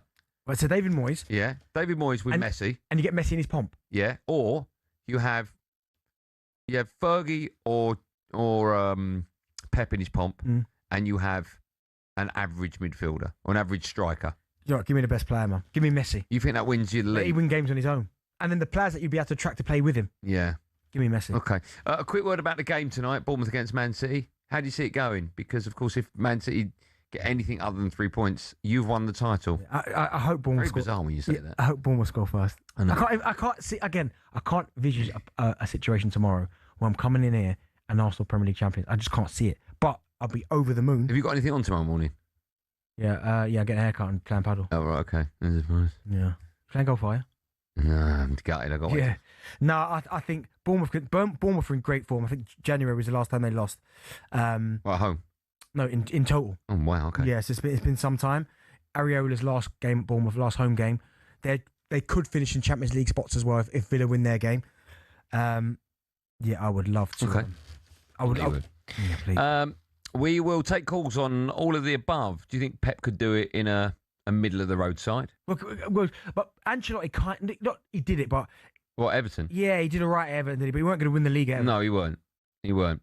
Man City fans, how heartbreaking is it that he's finally leaving? And also, Man City fans, you can phone up and tell me about the game tonight. It's massive. How confident are you? I think most Man City fans are very... regardless of the result, is no one going to come on tomorrow? If they get beat or they win? You're going to come on? If they win, I'm guessing... No, if they lose. Well, I can't answer that. You have to ask Noel. All right? I would assume so. Yeah, nice. If they win. If not, then no chance. A reminder, that game is such a big game, not just for City, but for Arsenal. We'll have team news ahead of Bournemouth against Man City right after this. If you want to be part of the show, pick up the phone 03717 223344. Lots of City and Bournemouth right after this.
As we alluded to yesterday, Southampton are likely to face a sporting sanction if they're found guilty of spying charges.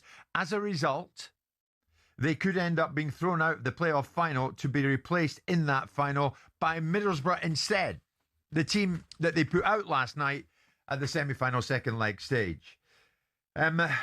We said we'd look into this more thoroughly from a financial, legal expert point of view, and the very man who fits that bill is sitting to my right. Stefan Borsten joins us live in studio. And Stefan, good morning to you. Hi. We'll get into how this may or may not play out in the courts. Is there a precedent, Stefan, for chucking a team out of the playoffs? Well, it happened to Swindon, but it was different. Well, not in terms of the playoffs, but in terms of sort of annulling the promotion. But it was a different situation. I mean, there's no situation where you've had it all come to a head within this small window around the playoffs. In terms of spying / espionage, there's really very few cases anywhere in football in respect of this. So you've got the Leeds situation that we know about, where it was systematic. They ended up with a £200,000 fine. And effectively, the other part of the sanction was to vote in favour of the rule that then came in. This rule that we're now talking about in terms of the 72-hour rule. That was part of the agreement on that. So that brought the rule in. The only other case is actually from the from the Olympics with Canada's women's team. And FIFA in 2024 docked them 6 points.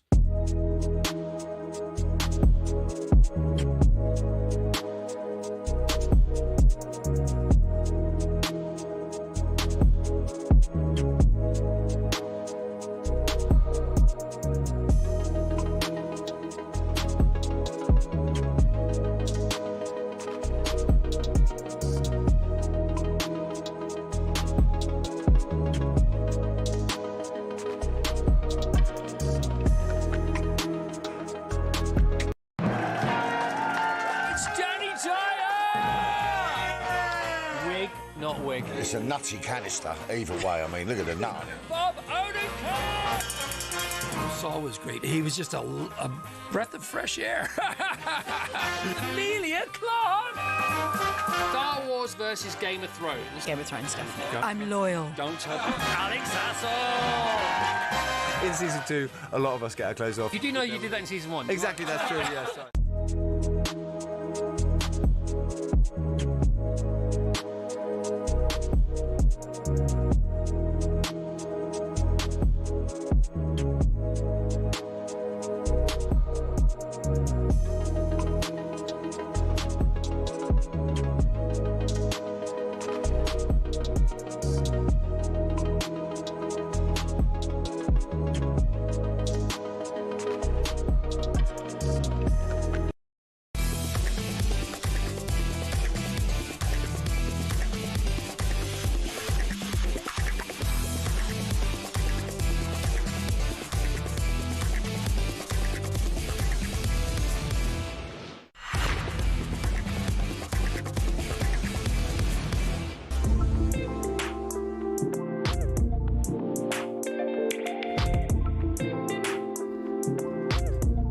Driver talkSPORT, me, Andy Goldstein, superstar is Darren Bent, is alongside me in partnership with Giacomo Steiner Brands for every man. Still to come, fun boy Jason Cundy will be popping into the studio ahead of Chelsea against Spurs tonight. Just quickly, Cristiano Ronaldo is set to play in a record 6th World Cup after being selected in Portugal's squad. I was looking at R9 on YouTube this morning. I was looking at that final against Germany. France, where we had the convulsions before and played that one. It's a big chance, didn't it? If you could have one Ronaldo, which one are you having? Oh, I'm having R9. Are you? Yeah, why would you watch that? Watch the final in 2002. No. It just came up, and I thought, like when all of a sudden you dive down a rabbit hole. Yeah. No, go R9 2002. That okay. final. All right. Well, the two against. Watch what I want, Benny. The two against Germany. Okay. That whole World Cup, he scored in every game bar England. That was it. Yeah, okay. Man City, I mentioned this before the break, they go away to Bournemouth tonight, knowing they must win to keep their title hopes alive. Team news for that is in. Alex Crook can tell us more. Crookie, good evening. Good evening. I can indeed. Two changes for Manchester City from the side that started the FA Cup final win over Chelsea at the weekend. Donnarumma replaces Trafford in goal. Kovacic comes into midfield with Marmoush making way. That means Rayan Cherki once again starts on the bench. Bournemouth chasing a European place and a piece of history of their own. They bring in Tyler Adams for the suspended Ryan Christie. The Cherries go with Petrovic in goal. Smith, Hill, Senesi and Trufair the back four. Scott and Adams in front of them. Rayan, Krupi and Tavernier behind Evan Nilsson in attack. For City, Donnarumma between the posts. Nunes, Kusanov, Gay and O'Reilly in front of him. Kovacic, Rodri and Silva in midfield, with Semenyo and Doku either side of Erling Haaland in attack. A point will guarantee Bournemouth European qualification, victory, and they can't finish lower than 6th. That raises the tantalising prospect of a place in next season's Champions League. And for Manchester City, as you say, they have to win to take the title race to the final day of the season. Lose or draw, and Arsenal will be champions. At the Vitality, it's Bournemouth against Manchester City. Thanks, Crookie. The last time Man City had a league game against Palace, I think it was, they didn't put all the big hitters out because it was the game before the FA Cup final. I'm looking at that team. I mean, rightly so, right? They've gone for it. Yeah, Semenyo, Doku, Haaland, Silva, Rodri. I love Nico Ryle. I think he's a phenomenal player. Do you know what's crazy? All there. So like after they played Everton, they drew that 3-3. A lot of people were like, "Oh, yeah, there you go, right." Man City have still won 9 out of their last 10 games. They're unbeaten in 10, but they've only drawn 1. That was the one, was it? Everton. Other than that, they beat Arsenal 2-0, beat Liverpool 4-0, beat Chelsea, beat Arsenal again, beat Burnley, beat Southampton, drew with Everton, beat Brentford, beat Palace, beat Chelsea. When they beat you, what did that do to the points? Did it level you up? Or were they still a game behind you? I think they were that. They went above you, didn't they? Yeah, they did, yeah, and then we reacted really well. Yeah. But yeah, they're still there. Even with that, 9 wins out of 10. I asked you this in the meeting, I'll ask you again. Percentage terms right now, how confident are you going to win the Prem? 80%. And if City win tonight, what does that go down to? 60%. 60% last day of the season? Yeah. I don't want that. That's it. I'm sitting there, I don't want that. It will be great for... No, it won't be. No. For the impartial fans that don't have a dog in the fight, to have West Ham and Spurs battling out on the final day, and the top of the table as well, will be amazing. It would be nice if somehow Spurs nick a point tonight, so that's that done. And then then Bournemouth beat... I mean, that's your ultimate night tonight, isn't it? Well, no, because yeah, I mean... do you want Spurs to stay up? No, I don't. I told you before. You don't care about that? I don't care about that. As long as if Bournemouth can do us a favour. That's all you care about? Yeah. I hope it's wet down there, windy, rain's coming off the sea. Can't pass it, the pitch is a bit boggy. 8 players sent off? Yeah, come on, Bournemouth. I think the game's abandoned then, but you know what I mean. Right, time now for this. Couldn't believe you got a yellow card for that. The game's gone. Honestly, I've seen my Sunday League team defend better than our back line. Welcome to Moni fans on talkSPORT with Paddy Power. Yes, time now to hear from Aaron Nolan, from our friends at Paddy Power, who's got something he wants to get off his chest in this week's Moni fans feature. Aaron's reputation of being a bit of a moaner, well established. Let's find out what he's moaning about this week. Worst thing about the last week of the season is that all the games are on at the same time. Fair enough, Arsenal and City are playing their matches at the same time. I'm all for it. But most of these games are either low stakes or no stakes. Fulham v Newcastle, for example. Nothing to play for, put it on Saturday. United v Brighton is another one. Just put it on Saturday. If Bournemouth and Spurs get results, we can wrap it all up now. Next year, let's do away with all 10 games on at the same time. Put some football on Saturday. Always moaning, that fella. Betty and I are going to see if we can outmoan the moaner with our very own complaints of the week. We've got 30 seconds to vent. Producer Joe will decide that I am the best. Would you like to go first or second, D? You want me to go first? Yeah. My 30 seconds of moaning begins now. Mine's quite a valid moan, actually. Mine is the fact that I watched the FA Cup final the weekend. I love the FA Cup final. I really do. Really annoyed when all the players got off the coach. None of them were in suits. The managers, both managers, led the teams out of the tunnel. None of them in suits. Where's the tradition gone? Where's the respect of the competition? Wear a suit at Wembley. It's the FA Cup final. That's where football's going now. Everyone's in trainers and jogging bottoms. They've got headphones on. No one speaks to anyone. I really miss that. I really miss that. I quite like that, man. It's a good moan, that. Thanks, man. Ben, are you ready for your 30? I am indeed. Begins now. So, yeah, I'm going to moan about people moaning for Arsenal having 1-0 wins. You're moaning about moaning? I'm moaning about people that have been moaning about Arsenal keep winning games 1-0. Now, Arsenal have won 1-0 8 times this season. Anyone in particular? No, not in particular, but that's 24 points, that, which is huge. 24 points for Arsenal, winning 1-0. Defensively, rock solid. Only conceded 26 goals this season. In the Champions League, only conceded 6 goals, but yet people having a moan. It might not be for entertainment, but it's football and entertainment, which it is, but it's about results. It's about getting points on the board. And if Arsenal win the league this season, a lot of people, and rightly so, will point fingers at the centre-backs and go, do you know what, defensively? Oh, wow, that was different, wasn't it? Whistle. Two good moans there. Producer Joe has got his... I would say you've won that. I liked yours. Did you? Yeah, I did, yeah. Thanks, man. Let's see if Producer Joe agrees. Ben is correct, I win. Yeah, I liked it, the FA Cup one. Thanks, man. No respect for that competition anymore. No, just wear a suit. When you're leading the team out. That's what you want, with the club logo on the pocket. As a proper one this week. There you go. I am the winner. That's Paddy's Moni Fans feature for today. Team Plus. GambleAware.org. Moni Fans on talkSPORT with Paddy Power. Still to come in the last 30 minutes. Jason Cuddy will be in the studio. Tell us about the watch-along, Chelsea against Spurs. It's live on YouTube.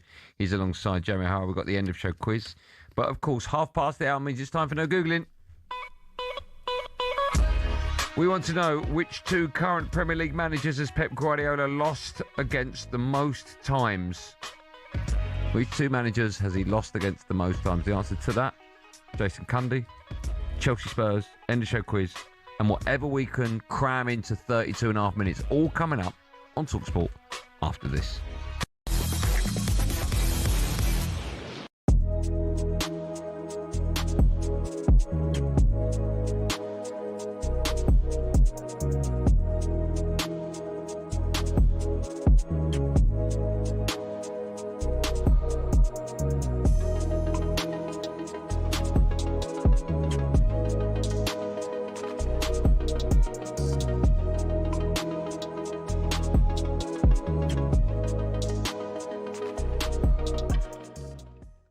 How much credit does Bruno Fernandes deserve? You're not a fan of this assist thing, are you? Now that he's equal Thierry Henry's record. Well, no, I mean, Thierry got 20 assists and 24 goals. We're just talking about assists. No, but altogether.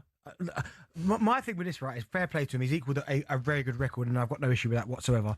I'd like to see a little bit more emphasis on goals rather than a few goals and a whole load of assists. I mean, not his job to score goals, but I hear you. De Bruyne's got the same record, and 13 goals. Yeah, he's got 8. So there's we might score 6. Numbers work, right? Using my lines, you've learned very well. High five there, yeah, good work, man. But no, yeah, listen, what he's done in a bad Manchester United period is phenomenal. Certainly this season with the assists, and it was funny because watching the game, there's so many times he could have shot and he opted to pass it because he's obviously desperate for his record. Yeah.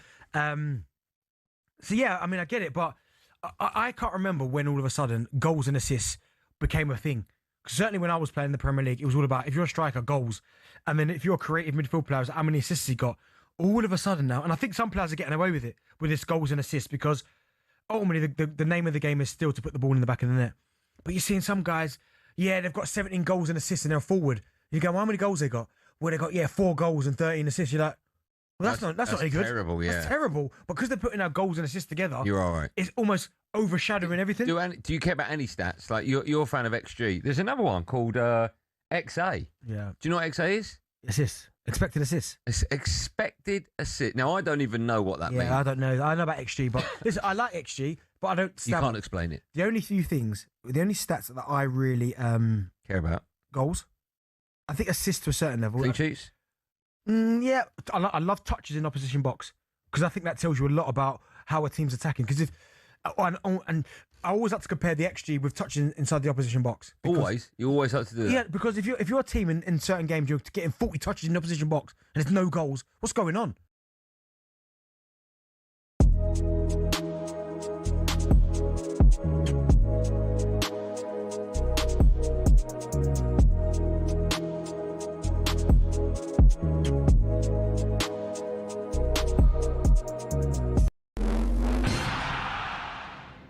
There's no room for Ollie McBurney in the Scotland World Cup squad, despite his 17 goals for promotion chasing Hull this season. That decision by Steve Clarke has split opinion, but former Scotland assistant Mark McGee has told talkSPORT he understands it. They want a wee bit of a mixture. Lawrence Shankland brings them something else. Ross Stewart does as well. So I think that's style as much as anything. I think the boy has done everything he can to be in it, but I think he's missed out really for those reasons. Saints striker Ross Stewart does make the plane, the first recall for him in 4 years. Meanwhile, Scotland's elder statesman keeps his place between the sticks. Here's talkSPORT's Shabana Hearn. I mean, quite often, Andy, we discuss Craig Gordon, don't we, when we speak about Scotland, 43-year-old veteran goalkeeper back in the squad, all about the leadership, all about the experience he is back in. Angus Gunn, Liam Kelly in there as well. You can see the whole Scotland squad up at talksport.com. Next, we're hearing Enzo Maresca's agreed a 3-year contract at Man City, and talkSPORT understands Pep Guardiola has told the players he's leaving the club. But what's next? Our chief football anchor Adrian Durham wonders if an international gig might tempt Pep. Whether it's going into Brazil after Carlo Ancelotti, if it is a break he's going to have, is he going to wait a couple of years and then maybe take the England job? Would Spain interest him? He's sort of shied away from that in the past. Maybe the USA job, but I suspect that international football might be his thing.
I think most of you will be needing tonight. Jason Cundy and Jamie O'Hara will speak to the fun boy in just a moment. First, the answer to the question: which two current Premier League managers has Pep Guardiola lost against the most times?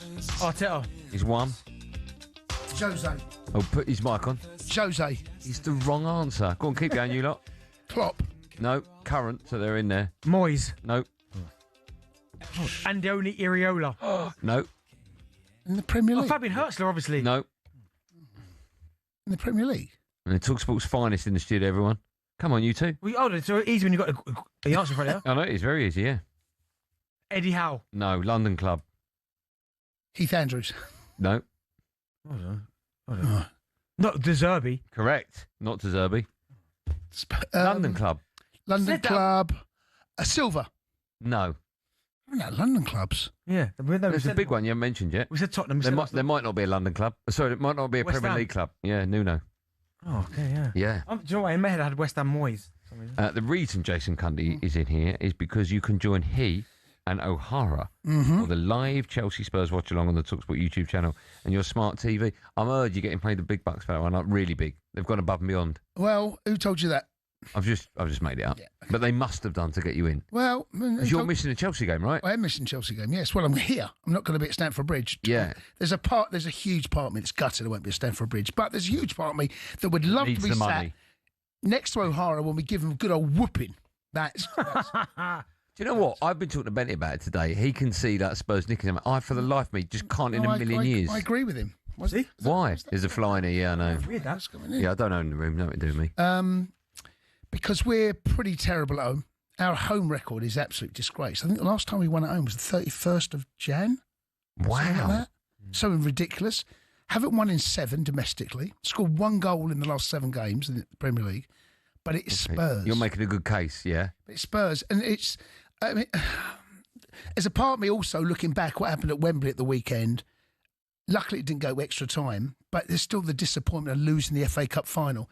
And then 3 days later, you've got to get yourself up for Spurs. But it's still Chelsea Spurs. That atmosphere tonight is going to be crackling. But more importantly, on the talkSPORT YouTube channel, O'Hara and Cundy go toe-to-toe.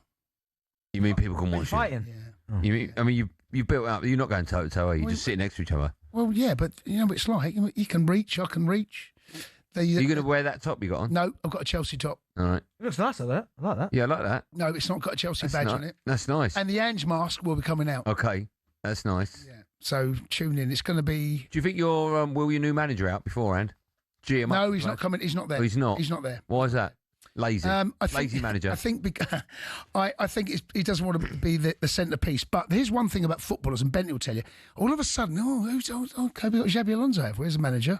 Oh, better put performance in. Yeah, that's what I'm thinking. Yeah, so there's that I'm hoping will trigger some of the players. He's back, Pedro Neto. Colwill, does he start? Reece James, I think he probably starts. I don't know.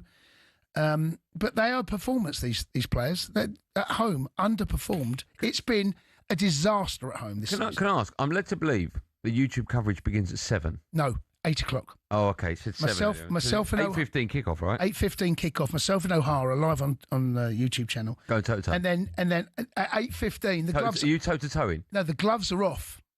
Oh, it's another show you're doing here. Gloves are off. Mate, honestly, you're podcast. You're on more shows than Sally Jesse, Raphael. I don't know why I've just pulled that 21 name minutes out. to go. No. Yeah, good podcast. No, forget that podcast. What's the other one you're doing now?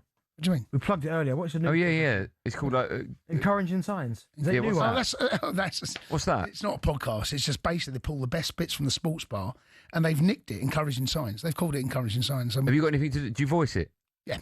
Oh, so it is another podcast? Well, no, we don't. Yeah, we just intro. Is it a podcast?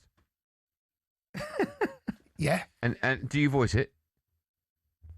I mean, yeah. Yes, you're on another podcast. I have another. Yeah. Honestly, so that means that your eyes going to be taken off a little bit the 21 minutes to go because you've been focused on. Let me tell you, that big screen in front of you guys now. That's you watching the it in only here? thing. We're doing it in here. Oh, okay, that's good because usually it's a green room. No, we're doing it in here. That's nice. Where are you sat in your normal places? I'll be sat here, and then I might have to move my seat that way.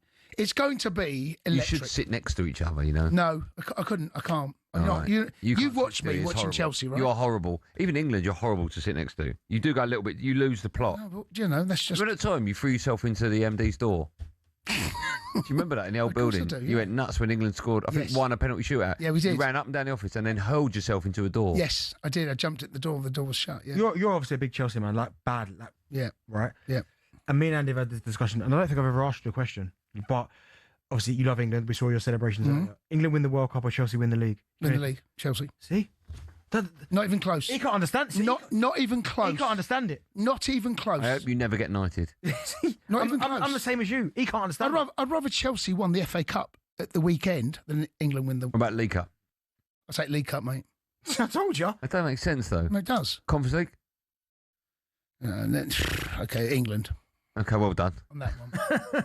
England, yeah. A quick word from you about the other game tonight. Are Arsenal going to win the league or? They're going to win the league, but No, what I haven't finished yet. You've interrupted Oh, me. sorry. Listen, are Arsenal going to win the league, comma, or, I don't think you put commas before, but either way, or a City going to win tonight to take it to the last day of the season? my hope, My hope ain't. my hope and prayer is that Chelsea win and City win. Okay. Because for the whole nation, That's just what I to said. take it. Everything to I last know day. Bentley's not back. Daddy Bent's a big Chelsea fan, I know right? he is. No, I need. I need it to be done tonight. I know you do. I can't. I know. My nerves can't take Palace. You're going to win it, Benty. It's done. It's cooked. If you don't win it from here, mate, you're an absolute disgrace. You don't deserve Oh, it. they will win it. I agree. Of course they will. Yeah. Let me ask you two more questions. Will Arsenal win tonight? Arsenal. No, sorry. Sorry. Will Chelsea win tonight? Okay. I'll keep the questions coming. Will Spurs win tonight? You can't see that, Jay. Surely. No, but Will Spurs win I'm tonight? fearing a draw, mate. Well, will Spurs win tonight? No. Okay. Could be a draw. Could be Chelsea win. So here's the thing. Whatever. So there's 3 results. Chelsea need 1. Spurs need 2. Mm-hmm. Yeah. Right. I know. Win, lose, and draw games. I know, but whatever the result, there's going to be a show. Okay. Because do you work that on your own? No, but Spurs. But it's rare you get that. Yeah. It's rare you Spurs get. win. Spurs got 2 wins. Chelsea got 1 win. Yeah. Spurs win or draw if they stay in the Premier League. Yeah. Yeah. And if Manchester City draw, North London is going to be on fire tonight. And I've got to sit and do a show. 0371. I'll be calling that tonight. Can I ask, will you be going toe to toe? Yeah. You'll be going toe to toe. Okay. That's from 8 o'clock on the YouTube channel. Yeah. Okay. You best get out now. All right, matey. Up the Chelsea. Good luck, Jay. What will the score be? Last one. 2-1 Chelsea. Okay. Time now for this.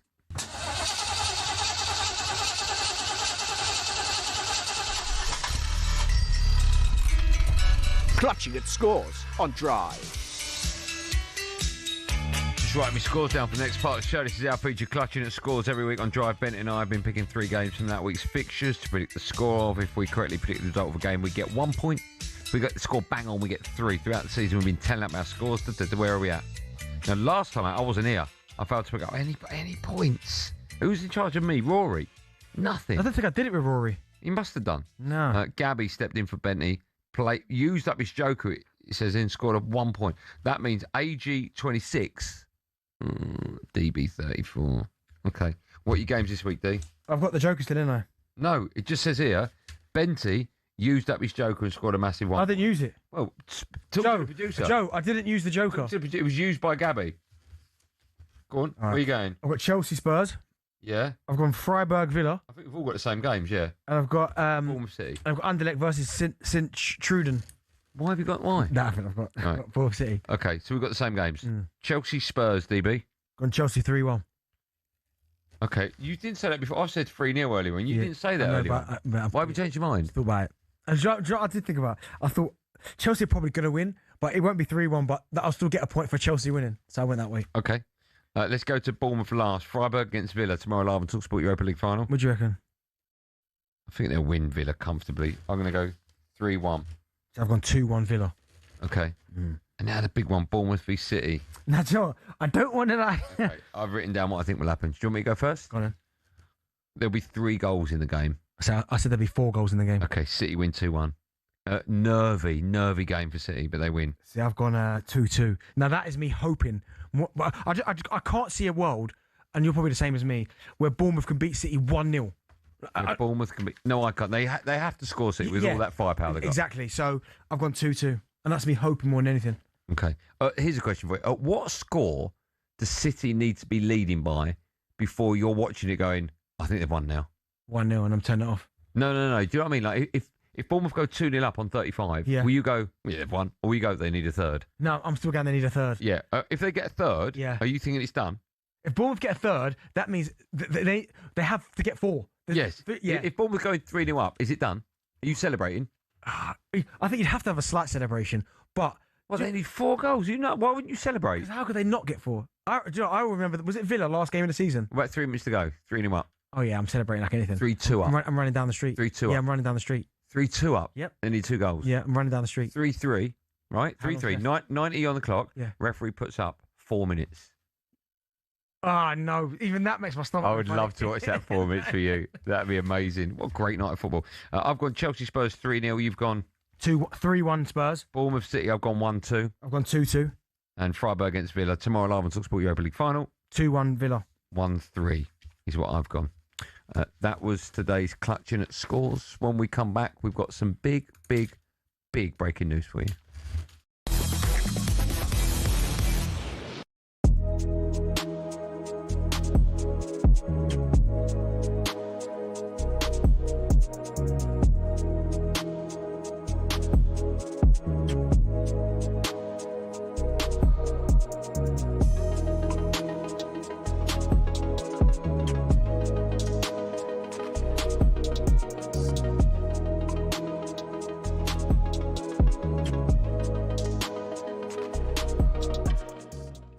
Is this the most significant departure, you think, managerial departure in Premier League history? I mean, there are a few big No, ones. not really. No? I think it's the most significant departure for Manchester City. Mm. But I think in all the clubs, I think the Klopp impact upon Liverpool was remarkable in terms of galvanising the club back to its fans, back to the levels of achievement, to a brand of football that ignited and excited most people. And Klopp walked out and decided that he'd had enough and left Arne Slot with a wonderful squad that are able to win the Premier League next year, or the following year, sorry.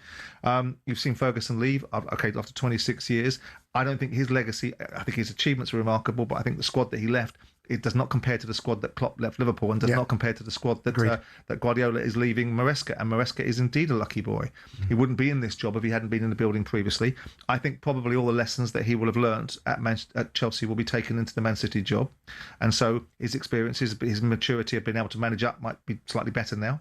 But he's in a wonderful, blessed position that they are built. You know, that the last 2 years of a year of decline and a year of rebuilding have all culminated in the fact that they've done a double this year. I mean, I can't think of a more boring FA Cup final for some time, but notwithstanding it, they still won it. Right? And they've done a double this year. They won't do the treble. Arsenal will win the league, but notwithstanding that, they'll finish second. They'll won 2 cups, and Maresca will walk into a group of players that are highly focused, highly motivated, and his opportunity is to prove the fact that he can continue.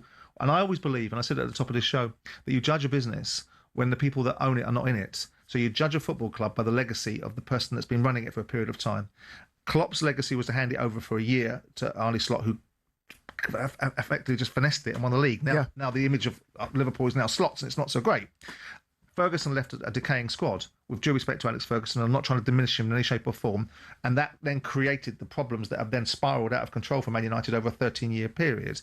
So we'll see if Manchester City continue. I suspect they will. I suspect Maresca, I mean, the principles behind Maresca was, it's an open secret. He was discussing going to Manchester City with the Chelsea management, which is probably why there was a lot of angst and irritation between the two parties.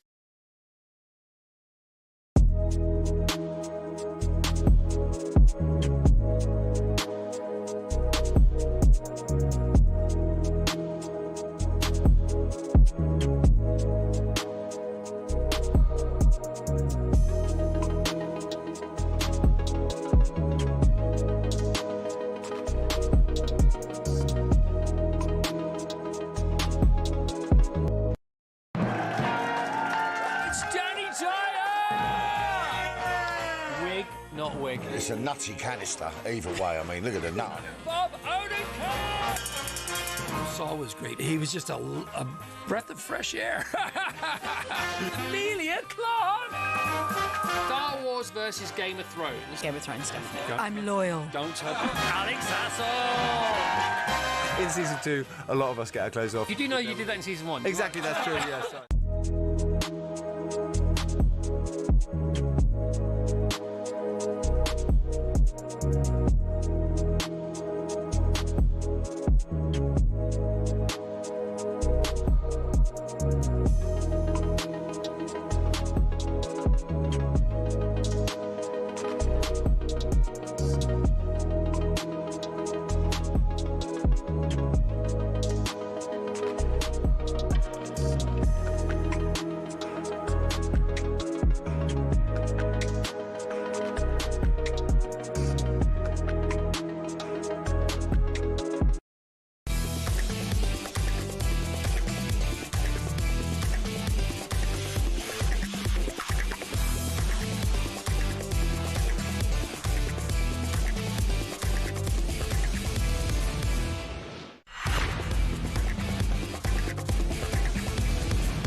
Drive on talkSPORT. Me, Andy Goldstein Darren Bent in partnership with Giacomo. Get fresh looks and great brands from Giacomo. Stop what you're doing, everyone. If you're just about to get out of the car, don't. If you're going to turn the radio off, don't stay where you are. We have huge, massive news in the world of football. Let's speak to talkSPORT's chief football correspondent, Alex Crook. He joins us now with that massive, massive news. Crookie, good evening.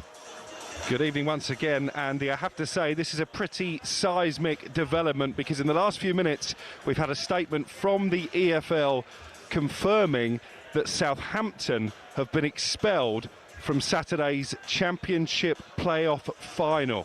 So Southampton will not be taking on Hull as originally planned in the Championship playoff final. Instead, Middlesbrough have been reinstated to take on the Tigers at Wembley, live on talkSPORT. Southampton have also been hit with a 4-point deduction starting next season. And of course, this all relates to the allegations of spying. Southampton admitted to an independent commission 2 breaches of regulations, one for observing the training session of an opponent less than 72 hours before a game. That was really the big allegation that they admitted, and also not acting in a proper manner or not acting with the utmost good faith. So 2 charges admitted by Southampton, and the independent panel have decided the suitable punishment is to remove them from the Championship playoff final, the £200 million game. They won't get the chance as it stands to play at Wembley for a place in the Premier League. Middlesbrough, who have been pushing for this sanction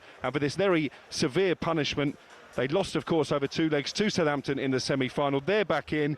They'll play Hull live on talkSPORT at Wembley this Saturday. Southampton do have the right to appeal, and the EFL are telling us tonight they hope to hear any appeal by the close of play tomorrow. So Southampton basically have 24 hours to convince a separate independent commission that this penalty is harsh and they should be reinstated to that playoff final. Incredible breaking news. It is absolutely massive. Just quickly, the game at the weekend, the playoff final, is this still the same kick-off time? No, I think they put out a tweet, the EFL, saying that it's going to go ahead on Saturday, May the 23rd. It will now be Middlesbrough against Hull. Kick-off time was originally scheduled, I believe, for 4:30. That is now subject to review. It may well be brought earlier, given the close proximity of the 2 teams. I'm sure the Met Police will have a say on that. But I think there is still a possibility, if Southampton do appeal this decision, that the EFL may have to postpone that Championship playoff final. And I know there are a couple of dates next midweek that they've reserved with Wembley for that eventuality. Madness. Quickie, thanks for that. We'll take calls on it straight away. Big breaking news that Middlesbrough are going to face Hull in Saturday's playoff final. Saints have been kicked out. We're on air for the next 6 minutes. We'll take as many calls as we can. And then, of course, the next show, even though we're building up to a big night of Premier League football, we'll also be taking calls. So get dialing now, 0371 722 3344. Your reaction to that, Benny? Yeah, I think it was the only way that it was ever going to move forward. I didn't see a scenario where Southampton are in the playoff final because actively they've cheated, been caught. And how do you punish them? I mean, you now talk about the biggest game ever. Middlesbrough were never going to allow that. They were going to obviously go to court and do what they needed to do. But the fact that EFL have come up with such a strong punishment now, it just sends that message. And I think they had to. It says the message: if you get caught and you're doing this, this is the punishment. So wow, I'm stunned by it. I think it's the wrong decision. Yeah, they cheated. I know, but lots of clubs have cheated, right? In from tapping up players, which we know goes on with every single club. A lot of clubs, the majority, have never faced a punishment. So look at Man City with these 115 charges. That's the thing. I think that's never come. The fact that they have been kicked out ahead of a possibility, a chance, the richest game in world football, to go into the Premier League after a whole season long, and it's a long season in the Championship, and all those fans are missing out, I think is an absolutely barking decision. It is cheating. It is cheating, right? But I just don't think kicking them out the playoff final is the right thing to do. Yeah, but what message you said? They've cheated, and actively, whatever they've used to cheat, that's giving them that percentage. We don't know that. But they have cheated, but I don't know if this makes a difference. I'm just talking out loud. We don't know if what they cheated with helped them win the game. You might say that's irrelevant. Maybe it is. It is irrelevant because I just think it's ultimately geezers standing behind a tree. Thou shall not get caught. That's the problem. Yeah, I'm getting more news on this as it breaks. So let me just tell you what I've got in front of me. The game is scheduled to go ahead on Saturday. Kick-off time between Hull and Borough will be confirmed. A 4-point penalty to Southampton for next season in the Championship. There's a further paragraph from today's EFL statement. It reads, Southampton admitted breaches of the regulations requiring clubs to act with the utmost good faith and prohibiting the observation of another club's training session with 72 hours of a scheduled match. The admitted breaches concern fixtures against Oxford United in December 2012, Ipswich Town in April 2026, and Borough, of course, in May this year. So it's not the first time they've done it. It's Exactly. the So, third time. come on, now, Andy. So you've just read out the amount of times it's happened and they've been caught.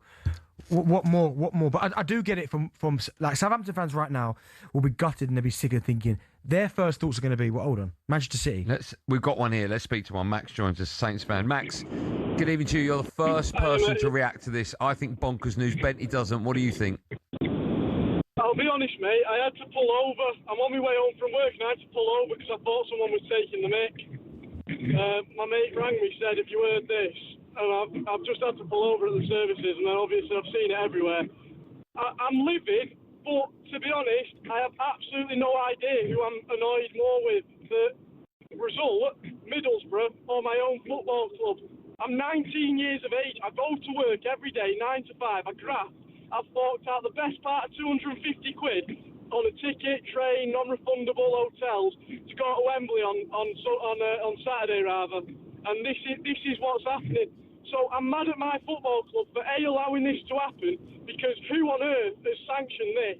It's not within integrity of the game. It makes us look bad as a football club. I'm mad at the outcome of the result because they've not taken into account any of what I've just said, because it's not just me in that boat, it's a load of fans in that boat. And then I'm more angry at Middlesbrough because they have influenced this as well. I'm not condoning the cheating, but they've done trial by media and it's definitely influenced it. So I don't think Middlesbrough to blame. I don't think Middlesbrough to blame in this scenario. Oh no, I'm not saying that at all one bit, but they have absolutely stirred the pot. Can I ask just quickly, the manager, should he stay at the club or be sacked? Tondre Eckhart. It's a tricky one, because if he has sanctioned that himself, which, by the way, let's be clear, we don't know if he has or we don't know if it's higher up.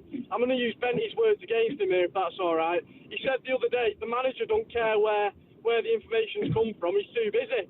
So if he has sanctioned that, and Tondre Eckhart has allowed that to happen under his watch knowingly, then he is a disgrace and he needs to go. It undoes all his hard work and it's not who we are as a football club. Max, thank you for that call. I feel for Max again. Fans, shed out all that money. That's funny, and someone made a good point, and they're right. When Grimsby fielded that ineligible player at the start of the season, you were saying they should be thrown out. Only for comedy value. Let's bring back talkSPORT's chief football correspondent, Alex Crook. He's got more on this story. It's moving minute by minute. Crookie, where are we at now?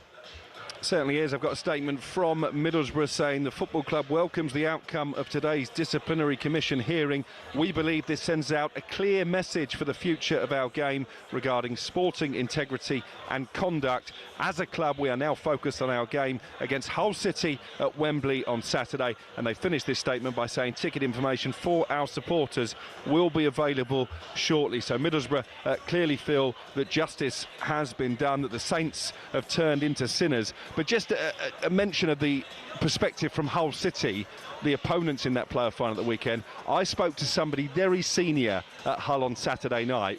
They didn't want this outcome because they've been preparing for more than a week now to face Southampton in the playoff final. So all of a sudden they've got to tear up their preparation and prepare now to face a different team. Crookie, thank you for that. How funny is that? Even if Arsenal win the Prem tonight, no one really cares. It's all about this now. I don't care about this. Listen, I do care about this, but boy, Arsenal winning. Let me just round off our show, but of course, your view doesn't end there. In fact, it begins now. Natalie Sawyer takes over from us in about 90 seconds. So if you've not had a chance, Borough Saints, and even Hull fans, if you want, your opponents change for the final at the weekend. If that final happens at the weekend, that even could move as well. For more on that, stay with talkSPORT. Natalie Sawyer will bring you every single story on this subject. It's going to be changing over the next minute, over the next 5 minutes, over the next 10, in the next hour or two. And, of course, you've got a busy night of football in the Premier League. Bournemouth take on City. City must win that. Otherwise, Arsenal will crown Premier League champions tonight.